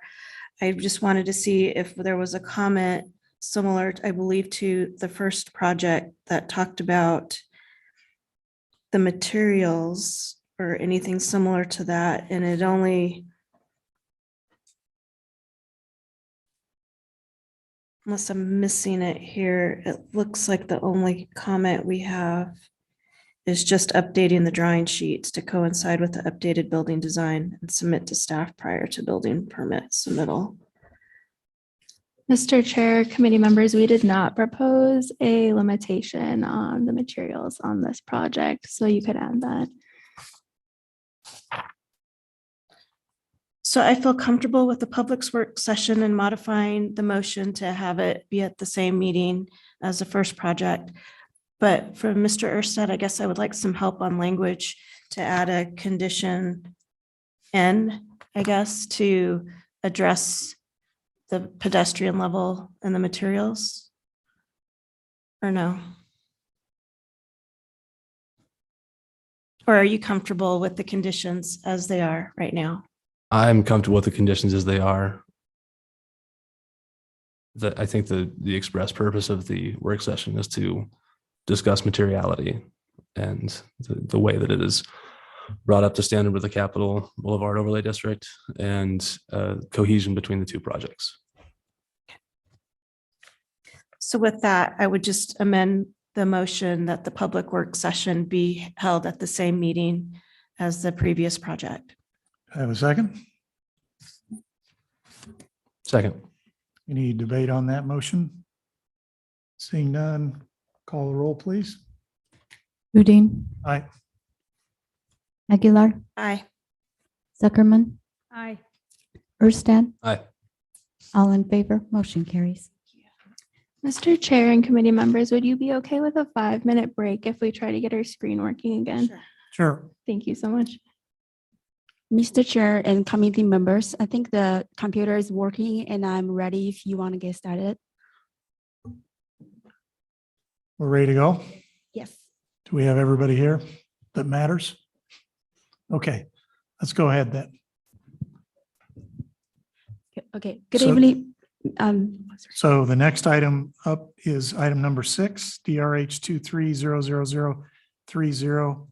Construct a 6-story mixed-use residential building with 126 units, ground floor commercial space, and associated site improvements on property in a pending C5DD zone. Now I'll turn it over to staff. Thank you. Good evening, everyone, Mr. Chair and the members of the committee.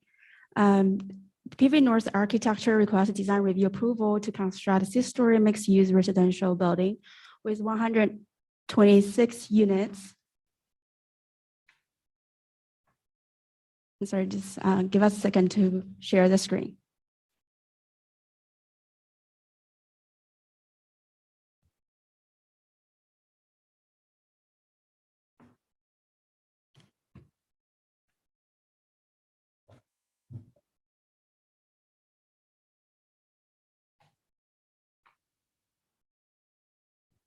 Our apology, I think the computer is actually still not working. We will have to post here and present from the laptop. Thank you. Okay, I'm sorry about that. So the project is located at a corner of 11th and Rivers Street, and CCDC's 11th Street Improvement Project runs along its eastern property line. The Irma Heyman House is located directly across the Ash Street to the west. The property is designated as mixed use. The property is designated as mixed use on the future land use map and in the Pioneer Neighborhood District of the River Street Master Plan. The abutting parcels are zoned RODD to the north, with single-family homes and multi-family residential buildings. ROD to the south with offices and direct access to the Boise City River Greenbelt. And C5DD to the east with the storage warehouse company and RODD and an A1 to the west, which includes the Irma Heyman House and other multi-family and multi-income family projects. This project just rezoned to C5DD with a development agreement.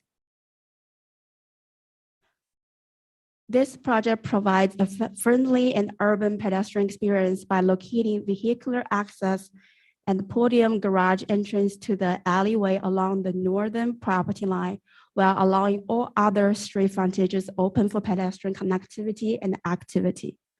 With allowed 20% parking reduction, this project provides 116 parking spaces and 588 stores, which are all located in the podium parking area. This project also provides 130 fully enclosed bike storage for private use, as well as 12 publicly accessible surface-mounted bike racks on Ash and the 11th Street. The bike storage also has a bike shop in it, and it can be accessed through a ramp or a bike runnel. I will leave the architect to elaborate more on this cool feature. Detached sidewalk is designated on 3 street frontages with thoughtful landscaping alongside to provide a safe and pleasant pedestrian experience. The applicant here today has prepared a presentation. We will hear the architectural design and the building programming from their presentation shortly. Overall, the architectural design is well thought, sophisticated, and consistent in terms of massing, height, and design with other multi-use, multi-family buildings in C5DD zone.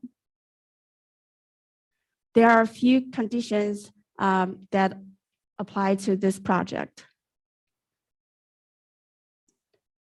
Because this project is located in floodplain, so they need to obtain a floodplain certificate prior to building permit. They also need to consolidate 4 existing parcels where the project is proposed on prior to building permit. They need to comply with CCDC's revised comment to provide a permanent public sidewalk easement. They need to comply with Parks comment, revised comment to replace the pear trees with other desired class 1 species instead of the previously conditioned class 2 species due to the presence of the overhead power line.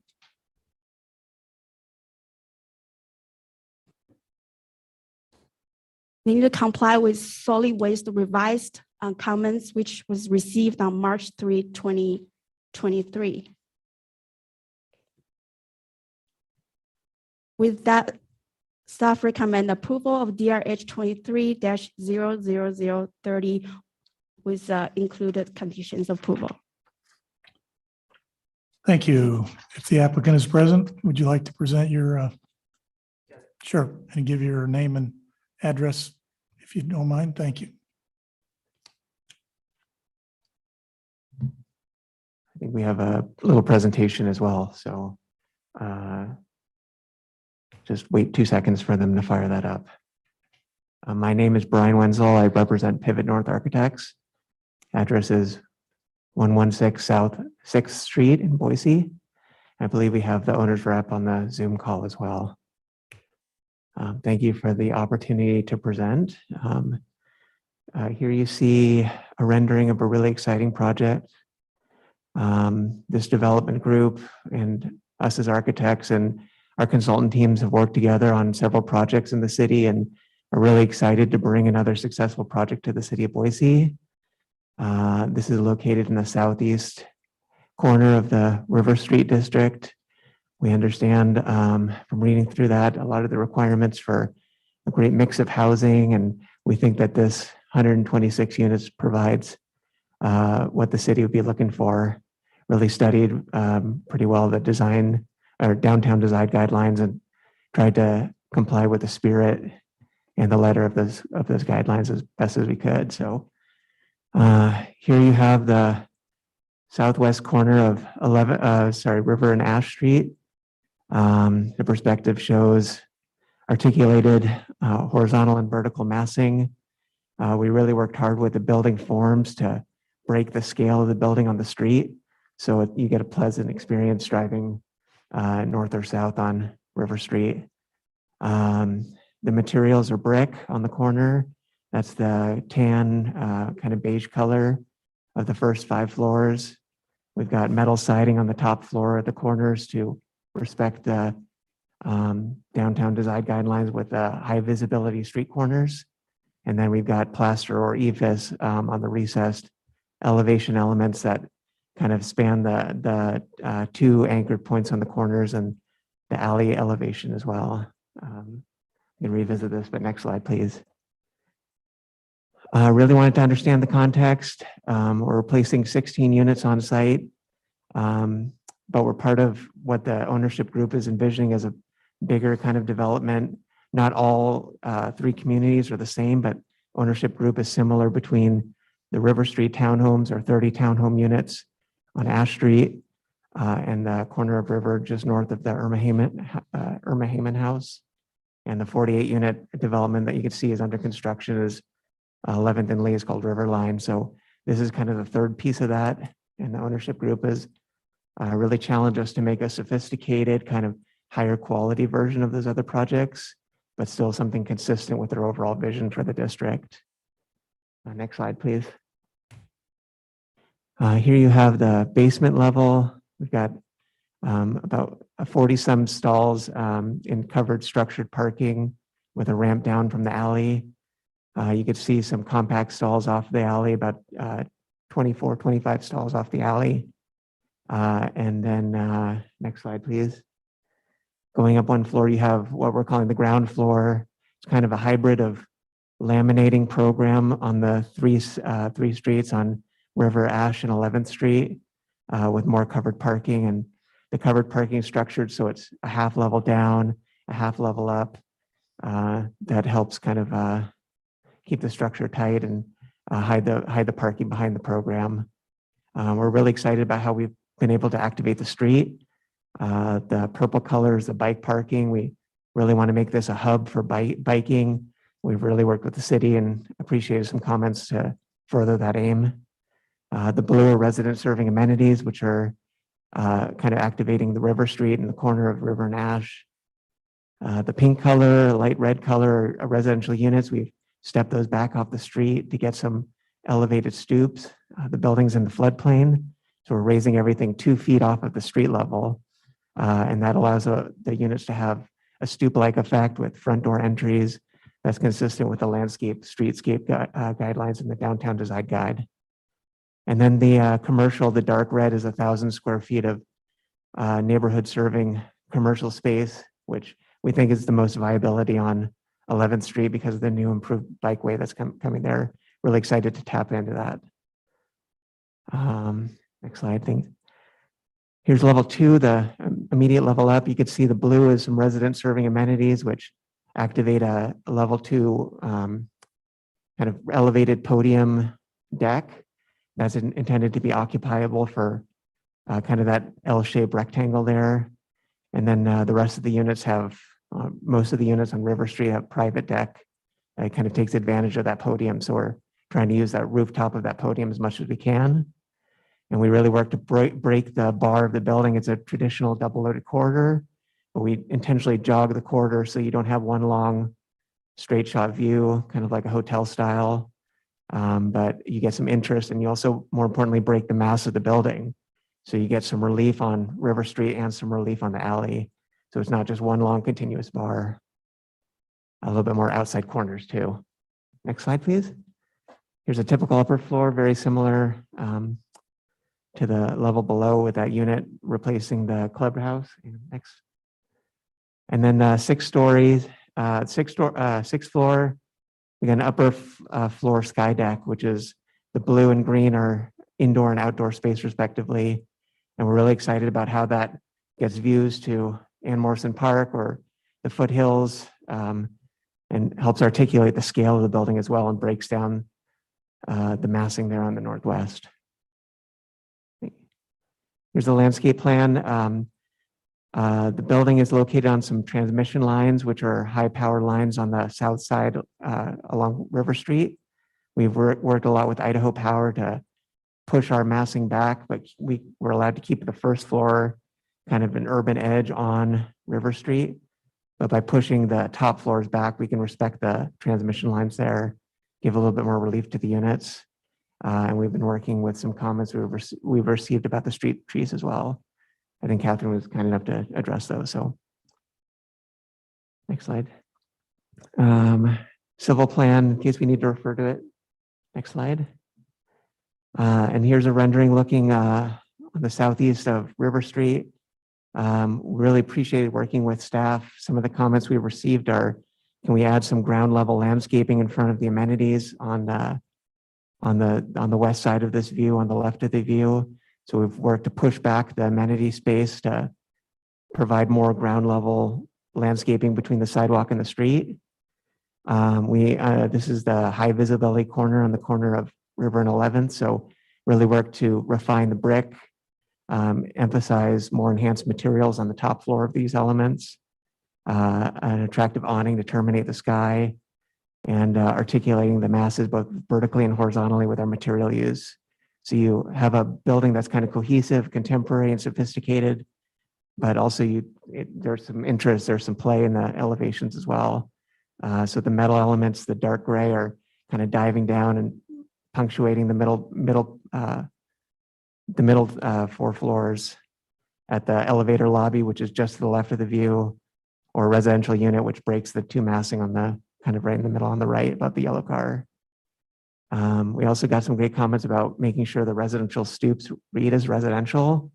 So we refined the opening pattern, and those are pushed back with enhanced awnings and stoops to really make those feel like those are attractive residential units. And then on the very right of the view is a ground floor commercial space, which actually protrudes out kind of like a metal jewel box that emphasizes that space, and it's got awnings as well to stoops to get up to that, but really make that a special experience that announces itself. Here's some more perspective. Thank you. So the top left is the view we're looking at the opening cover sheet, and let's see, spinning around the building, the second view number 2 is view from the corner of 11th and River. We've chosen to break the massing in kind of a bipolar element. So the brick is facing forward, and then the stucco, the gray element, is facing back. You can see the context of the Riverline project behind it. And this is kind of like the slightly bigger, but more sophisticated, more prominent, more lasting, and more contemporary building. So we try to take all those elements and make the building feel like it has some more permanence with some more enhanced materials. Whereas they had stucco and board and batten siding, we've got brick and metal siding. So high quality materials, durable materials. Got a lot of great context in the city of some contemporary apartment buildings to kind of play off of as well. What we know works and what we think we can improve on here. So there's decks on the building to articulate the facade. And the garage is stepped back from the plane of the garage is stepped back from the units above to de-emphasize that visually. Here you have the elevations. I think I covered most of the stuff here, but material, oh, yeah, that's great. The next slide, thank you. Materiality is stucco or EVIS on the gray elements. The brick is the warm gray color, and we've got a couple of different brick textures. We're trying to add some interest within the plane itself. So we're breaking down the scale of the building as well as breaking down the scale of the brick with a couple of different patterns and textures. Metal awnings, metal railings, high quality windows and storefront, and the kind of glassy jewel boxes intended to be metal and glass to differentiate from the building above to make those commercial spaces feel a little bit more special. We've got some metal screening on the garage openings as well. We're kind of relying on some openings on the garage for ventilation, but we're going to screen those for a little bit more attractiveness. Here's an example of some unit plans. We got studios, 1 and 2 bedrooms, 126 units overall. Really excited about the new residents we can provide housing for. So I think I stand for any questions if you have any. Thank you. Any questions for the applicant? Mr. Chair. Yes. I like your canopies or your the decks, the metal decks that you have from the units. What's happening underneath them? So when I'm walking down the street and I'm looking up, what am I going to see underneath those balconies? Underneath the metal balconies at the moment, I think it's going to be probably what the material of the decking is. Probably some cementitious hardy Trex hardy or Trex decking, I should say, and then the metal frame. So we've got some great imagery of what that could look like. But so will that be smooth on the bottom, or am I going to see like the structure, the supporting structure of that balcony? Does that make sense? That does make sense. Great question. I believe that you'll see the structure, but we'll be thoughtful about where that's located and how that's treated. Obviously, we have 4-sided architecture, and we're thinking about all sides of that. We want to think about the bottom as well. Thank you. Mr. Chair. Yes. I have a similar question with regards to the soffits under the massing of the building itself, especially along the northern side and the southeast corner, or in fact, the part that we're looking at right now, but just on the other side of your metal jewel box, where that projects out from the street level facade. What sort of soffit detailing are we going to see there? Great question. I don't know if we've determined that, but that's definitely an element we'll pay close attention to. Tectonically, brick wrapping horizontally, not traditionally how they would build that. So I guess I was thinking some kind of a brick and then more of a cleaner lid that emphasizes the brick, but makes it feel visually lighter is hopefully what we'd strive for. I just worry that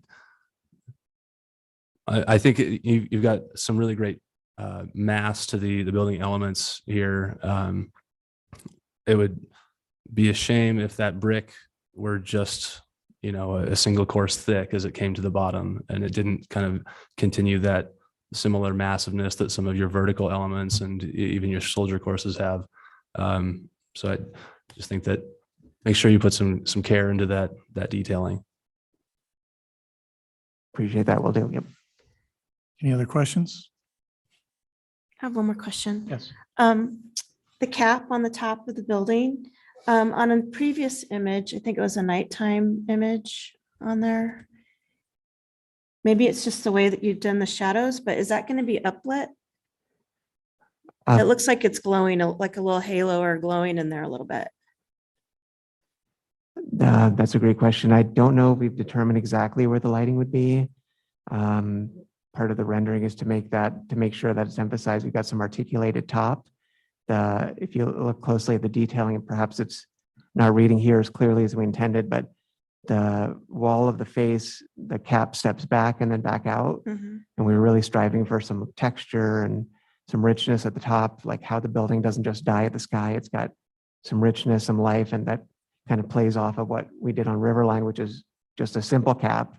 This one has a little bit more thought, a little bit more development, kind of play an homage to that, but enhance it a little bit if we could. So just that lighting is intended mostly to make that emphasis really read. Halo lighting there, we'd be cautious it's not too dark skies and too visually obstructive. Yeah, I just wanted to know if it was just lit or not. I think it sounds like you're just kind of the rendering was just you're emphasizing it to see what's happening there. That was our intention at the Okay. moment. Yep. No, that's fine. Yep. Any other questions? Thank you very much. Thank you. Appreciate it. Is there anyone here from the representing the neighborhood association that would like to testify? Seeing no one, I see on our sign up list, Daniel Hutchison, if you would like to come forward again, say your name and address again. Thank you. Good evening, Chairman and members of the review committee. Name is Daniel Hutchison, 102 North Jantoni here in Boise, Idaho.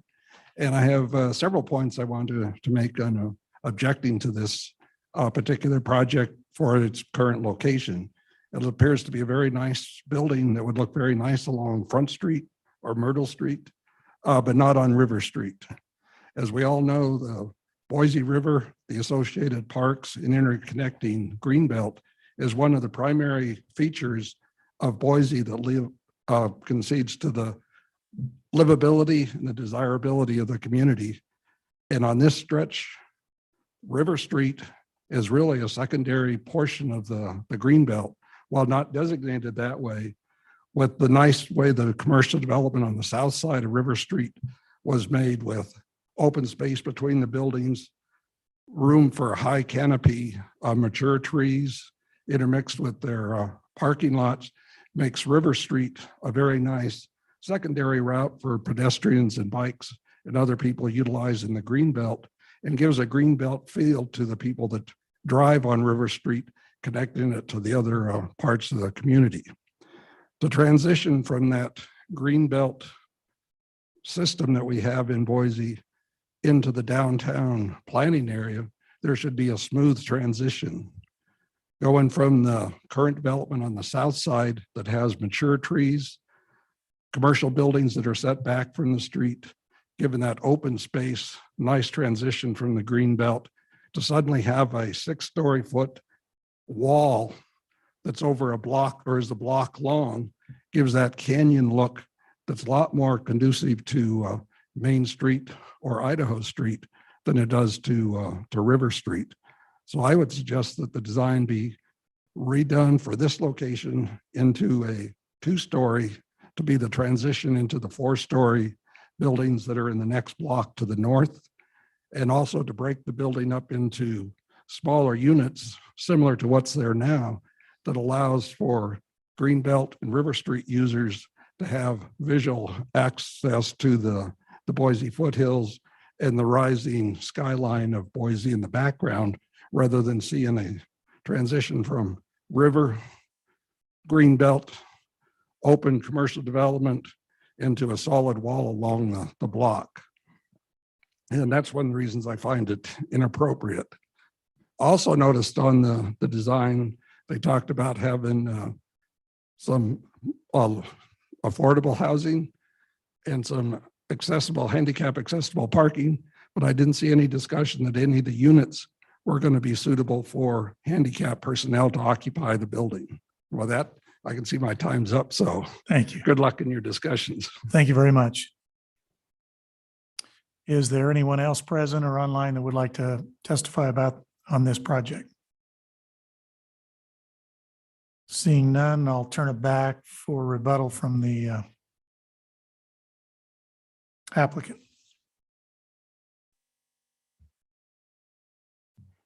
Thank you.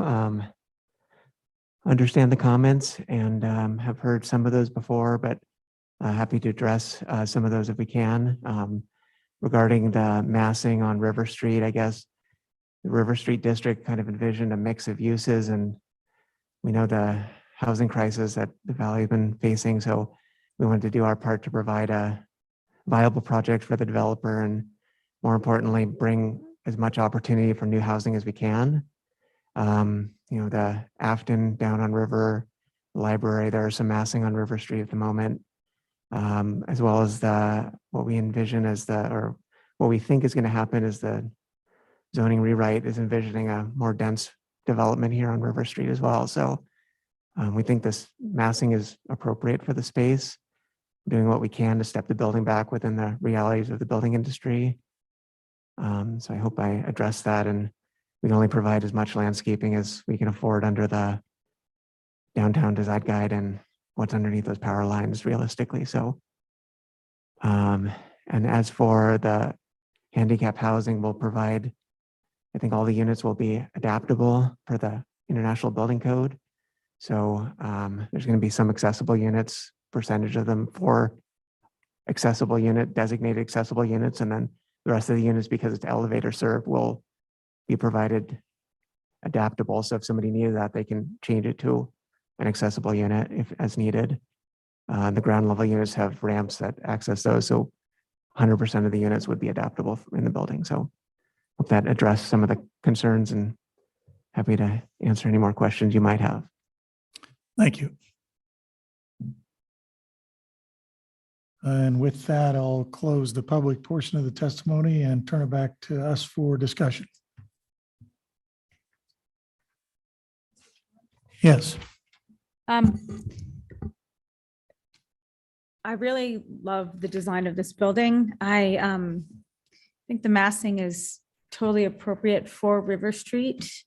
It's really close into downtown, and I think we're just going to see that area built up more and more. I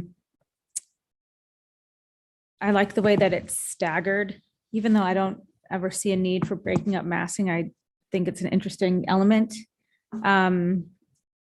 And sir, while I respect what you said, I hope those open parking lots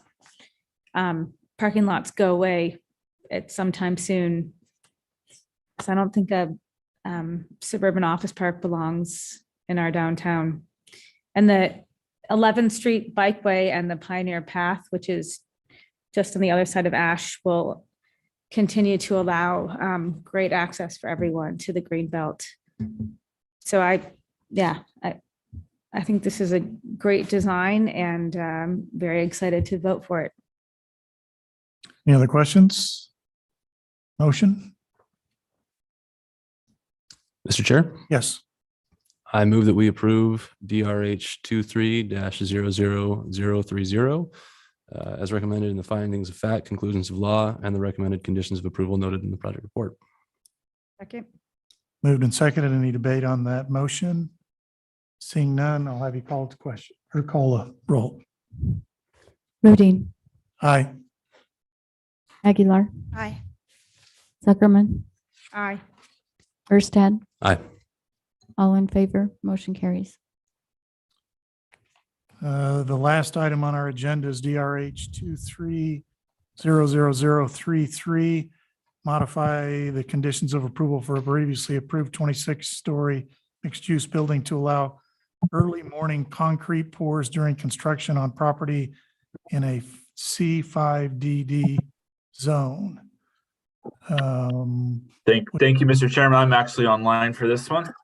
Okay, All right. So DRH 23-00033 at 120 North 12th Street is located at the corner of 12th Street and Idaho. That is currently a parking lot next to the existing Record Exchange building. You may recall this committee approved in February of 2022 a 27-story mixed-use building with structured parking, which was subsequently reduced to 26 stories through an administrative modification. For reference, these are the building elevations, but are not the subject of the hearing tonight. So the applicant has requested to modify a condition of approval on the original design review for this building in order to conduct early morning concrete pours. So condition approval 15 on DRH 21-00369, limited construction activity on the site to the hours of 6:30 a.m. As the earliest start time, and then later on the weekends. The applicant has requested during a specific time frame to modify that condition in order to begin those very large concrete pours with a building of this size and scope in order to complete them. So the planning team does recommend approval of the modification to the conditions. We do recommend that some additional stipulations be placed on the applicant. That would be that a schedule of those specific days with the 4 a.m. starts is provided to the planning department, and that we make those available to the public for review. Also, any changes to those scheduled days should be submitted no later than 7 days in advance, and that shall not occur on Saturdays or Sundays. With that, I would stand for any questions. Thank you. thank you. Any questions for staff? Thank you, Josh. Is the applicant present?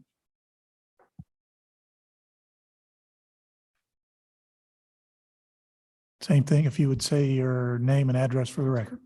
Yes, Austin Conger with McIlvain, 5559 West Gowan Road. Thank you for your time. Our obligation to the community is trying to limit the impact as much as possible with 90,000-pound concrete mixers being on the road during the time of peak travel. As we know, downtown Boise is in an ever-growing state, and surely everybody getting here tonight ran into a roadblock on their way here. So our goal is to limit that as much as possible to not be a nuisance as construction can be to the public. So in regards to us starting earlier, there will be some noise that's added to these early pours, but we'll also get our concrete trucks off the road a lot quicker, so we're not impacting the rush hour times of downtown Boise. So thank you. Thank you very much. Any questions for the applicant? Thank you.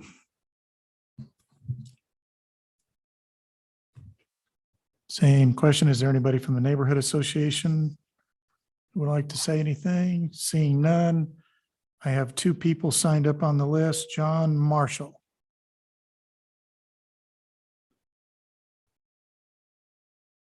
Good evening, Commission. I appreciate the opportunity to speak this evening. My name is John Marshall. I reside at 1112 West Main, number 504. I'm a resident of the building that's directly to the south and east of the construction project that's ongoing and the subject of the application. I'm here tonight, I guess, as a resident, but also as the president of the Owners Association, authorized to speak on behalf of the association.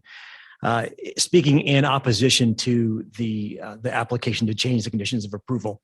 As stated, the current conditions allow a start time of 6:30 a.m. and I think that runs through 6 p.m. on the weekdays. I can assure you that that time frame is being adhered to, and there's nothing happening earlier, but there's also activity beginning at 6:30. So as the residents of this building, there's 26 units, 26 residential units in the building. We are already enduring the externalities associated with construction. And we get it. We live downtown. We're not looking for country living here.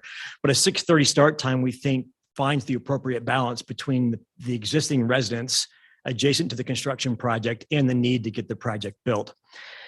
Moving the start time to 4 a.m. essentially means that you're asking the residents of the adjoining building or the adjacent building to endure noise and lighting impacts effectively in the middle of the night.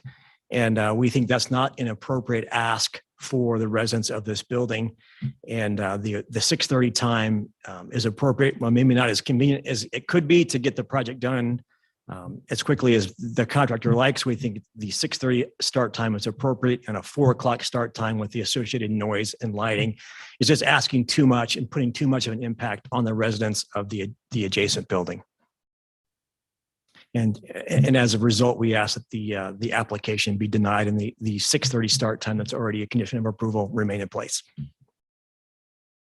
Thank you very much.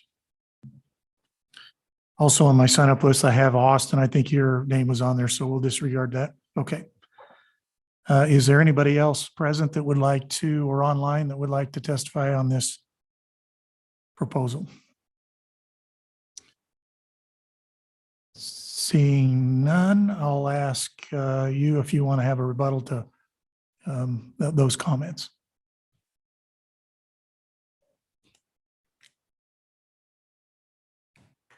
I definitely can relate to how this is a downtown project. Our objective is not to create any more of a nuisance to your residences or any families due to construction. Our goal is looking out for a larger number of people within the population of Boise, just to keep other people out of harm's way, just from concrete trucks. That along with all the other roads that are shut down in the area, just trying to limit the traffic that we're experiencing. So that's all I have. Can I ask them a question? Sure, thank you. Any questions for the applicant then? Yeah. I'm curious, are the concrete trucks, like I assume when they reverse, they beep?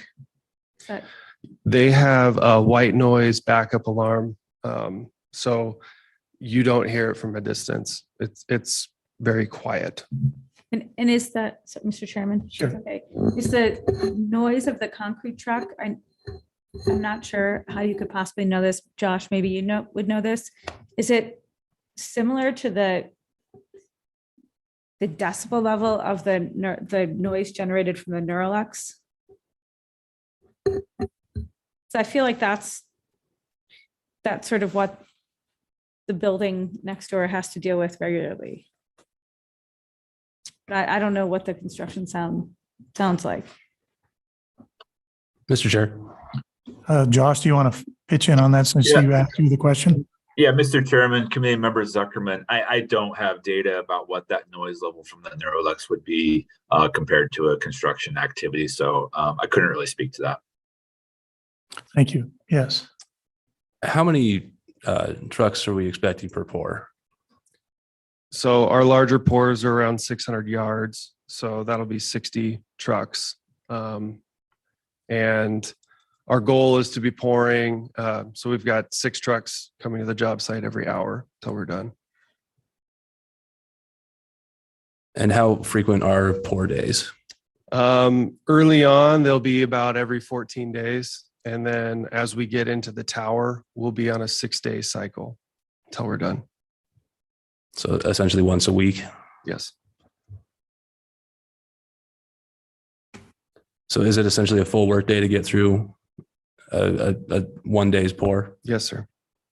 Starting at 6, ending at 6, starting at 6:30.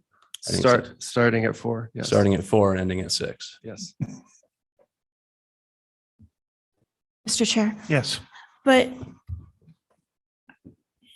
the large pours are the ones that I'm seeing are problematic when you're going to have all of those rigs backed up and the pumper trucks and doing all that. But when you're in the tower, they're all going to be, the concrete trucks are going to be staged probably at one spot and you're going to be pumping it up. So it's a different, and correct me if I'm wrong, it's a different operation on your initial large pours versus what you're doing at the tower, correct? Really, it's going to be the same setup. We have a certain location that we are only allowed to pump from just due to the site constraints. So when we go typical, we're going to be pouring from the exact same place, truck staging in the exact same place. So. But how many large pours do you have? Because when you're in the tower, you're not going to have 60 trucks, correct? At a single pour? When we get into the tower, we'll be around 40 trucks. A day? Yes, ma'am. On those pour days.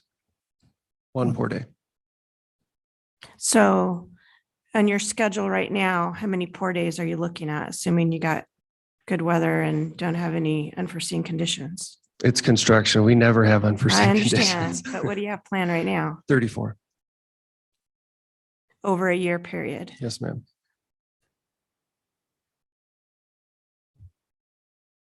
Any other questions? Could we see the exact condition as proposed again?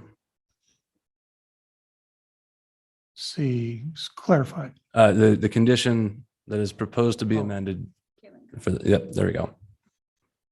And Mr. Chair, I have one more question. Where are your trucks going to be staged? I'm assuming it's different for your initial big pour, but once you do the tower, where are those trucks? Where's the traffic going? They'll be coming in off of Idaho and exiting off of Idaho. It's a one-way street, as you know.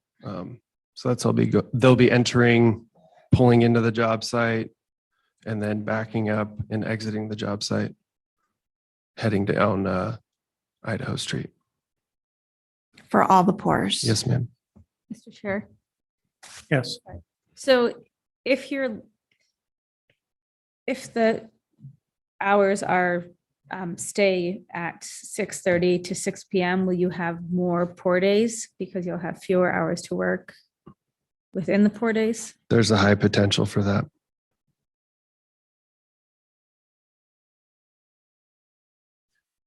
Is the quality of construction compromised by breaking up what would be a single pour into two pours?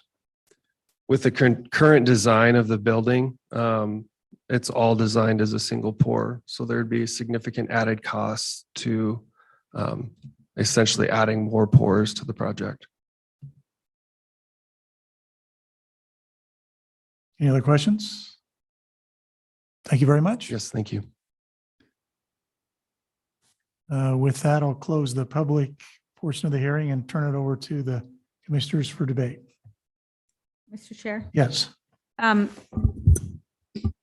not really sure what to think about this one, because when you live downtown,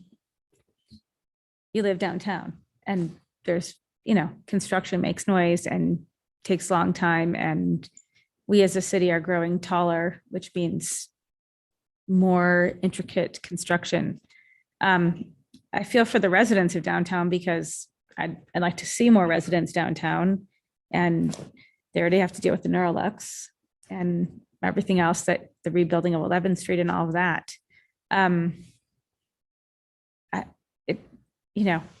Someone's going to lose here. Usually I feel like, we ask someone to improve a project so that everybody wins, and clearly not everybody can win here. That being said, I'm inclined to extend the pouring hours just to get this done right and get it done. And I think maybe in the long run that will benefit the residents so that it's done a little bit done with fewer pour days. I don't see any other solution. Any other comments? Mr. Chair? Yes. I have a question for Josh. Josh, I don't know if you recall or were part of the Zions Bank building, and I know there was early morning pours for that one. Do you recall if there was a special condition granted for that project or if they did it with, or do you recall what any conditions associated for that work? Mr. Chairman, Committee Member Aguilar, I do not recall specific conditions. We do have a very high occurrence of people violating this condition of approval. I do appreciate McIlvain coming to us proactively to change this condition, because usually what happens is code enforcement gets called out when somebody's breaking their hours of construction, because it does happen quite a bit. We had a project recently over off of Beacon that, because of violating their hours, they had to go back to the Planning and Zoning Commission and modify a similar condition on their project.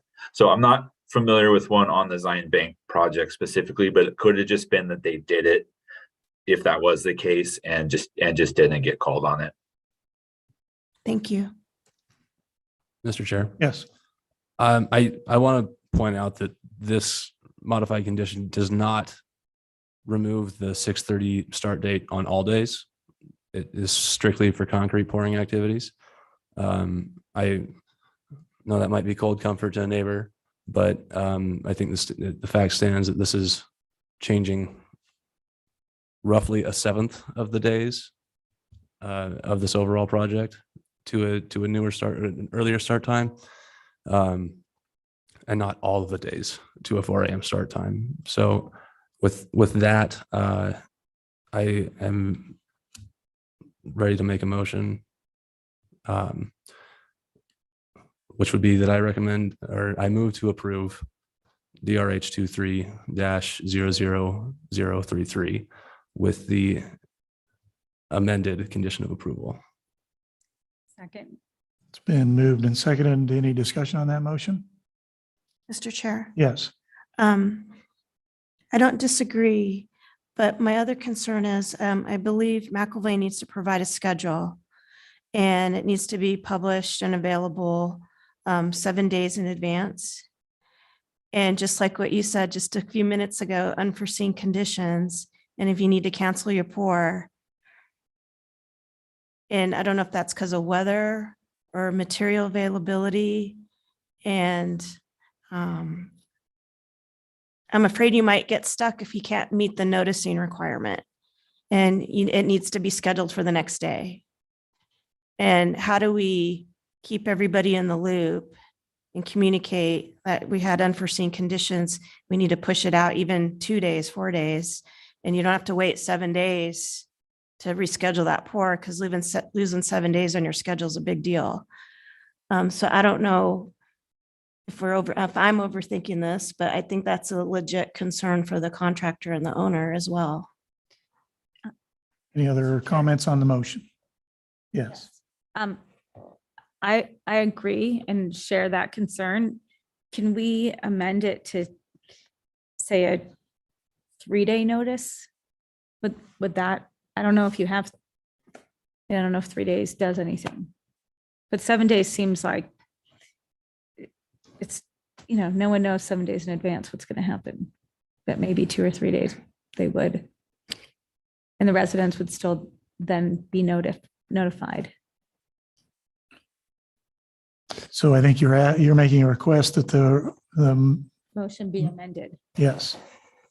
but I'm also wondering out loud if that's going to help anybody.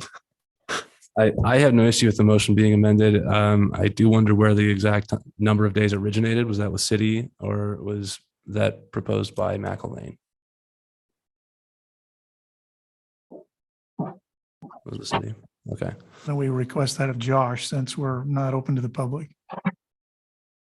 Mr. Chairman, members of the committee, that was proposed by the city just to give neighbors advance notice. It was an arbitrary number, to be fair. I'm comfortable with reducing that down. As has been stated, there's a lot of unpredictability about a construction schedule.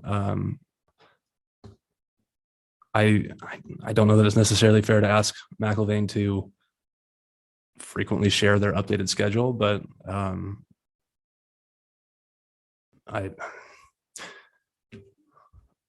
whenever there is a delay outside of concrete pour that would impact a concrete pour day, I think that would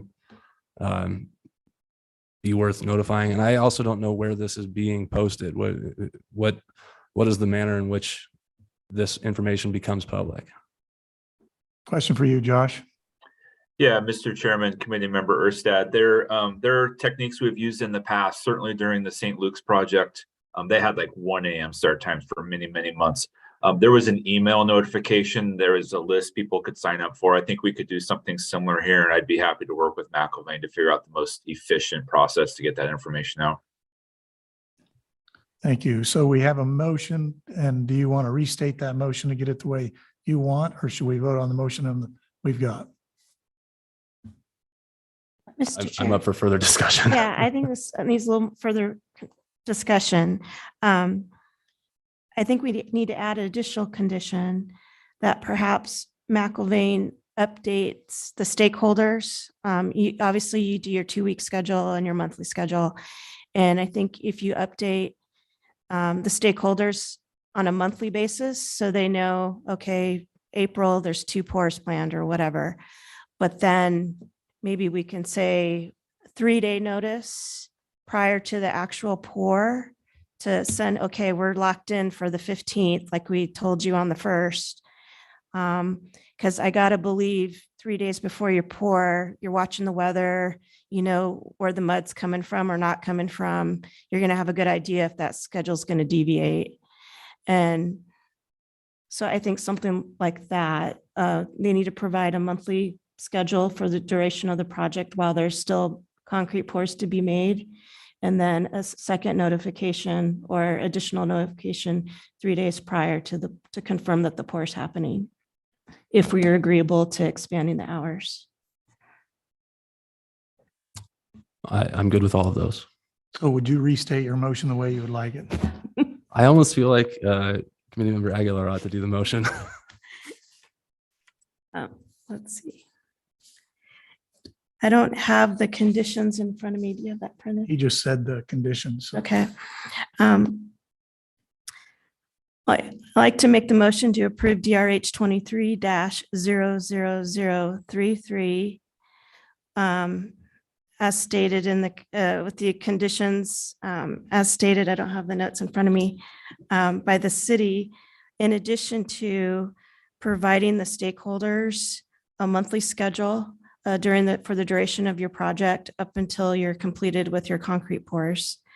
And then notify the stakeholders 3 days prior to your pour to confirm. Confirm the 3 pour. days if there's a change. To confirm the pour, regardless if there's a change or not. A reminder. I think that's it. Second. Well, I'm going to procedurally, I'm going to ask you if you're acceptable to have your motion read like that. I am. And who seconded? I did. Are you okay with that? Okay, we have a new motion that's been seconded.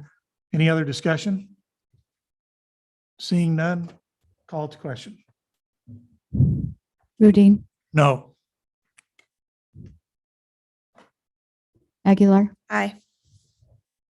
Zuckerman, Aye. Erstad, Aye. 3 in favor, 1 opposed, motion carries. And we're adjourned for the meeting. Thank you very much.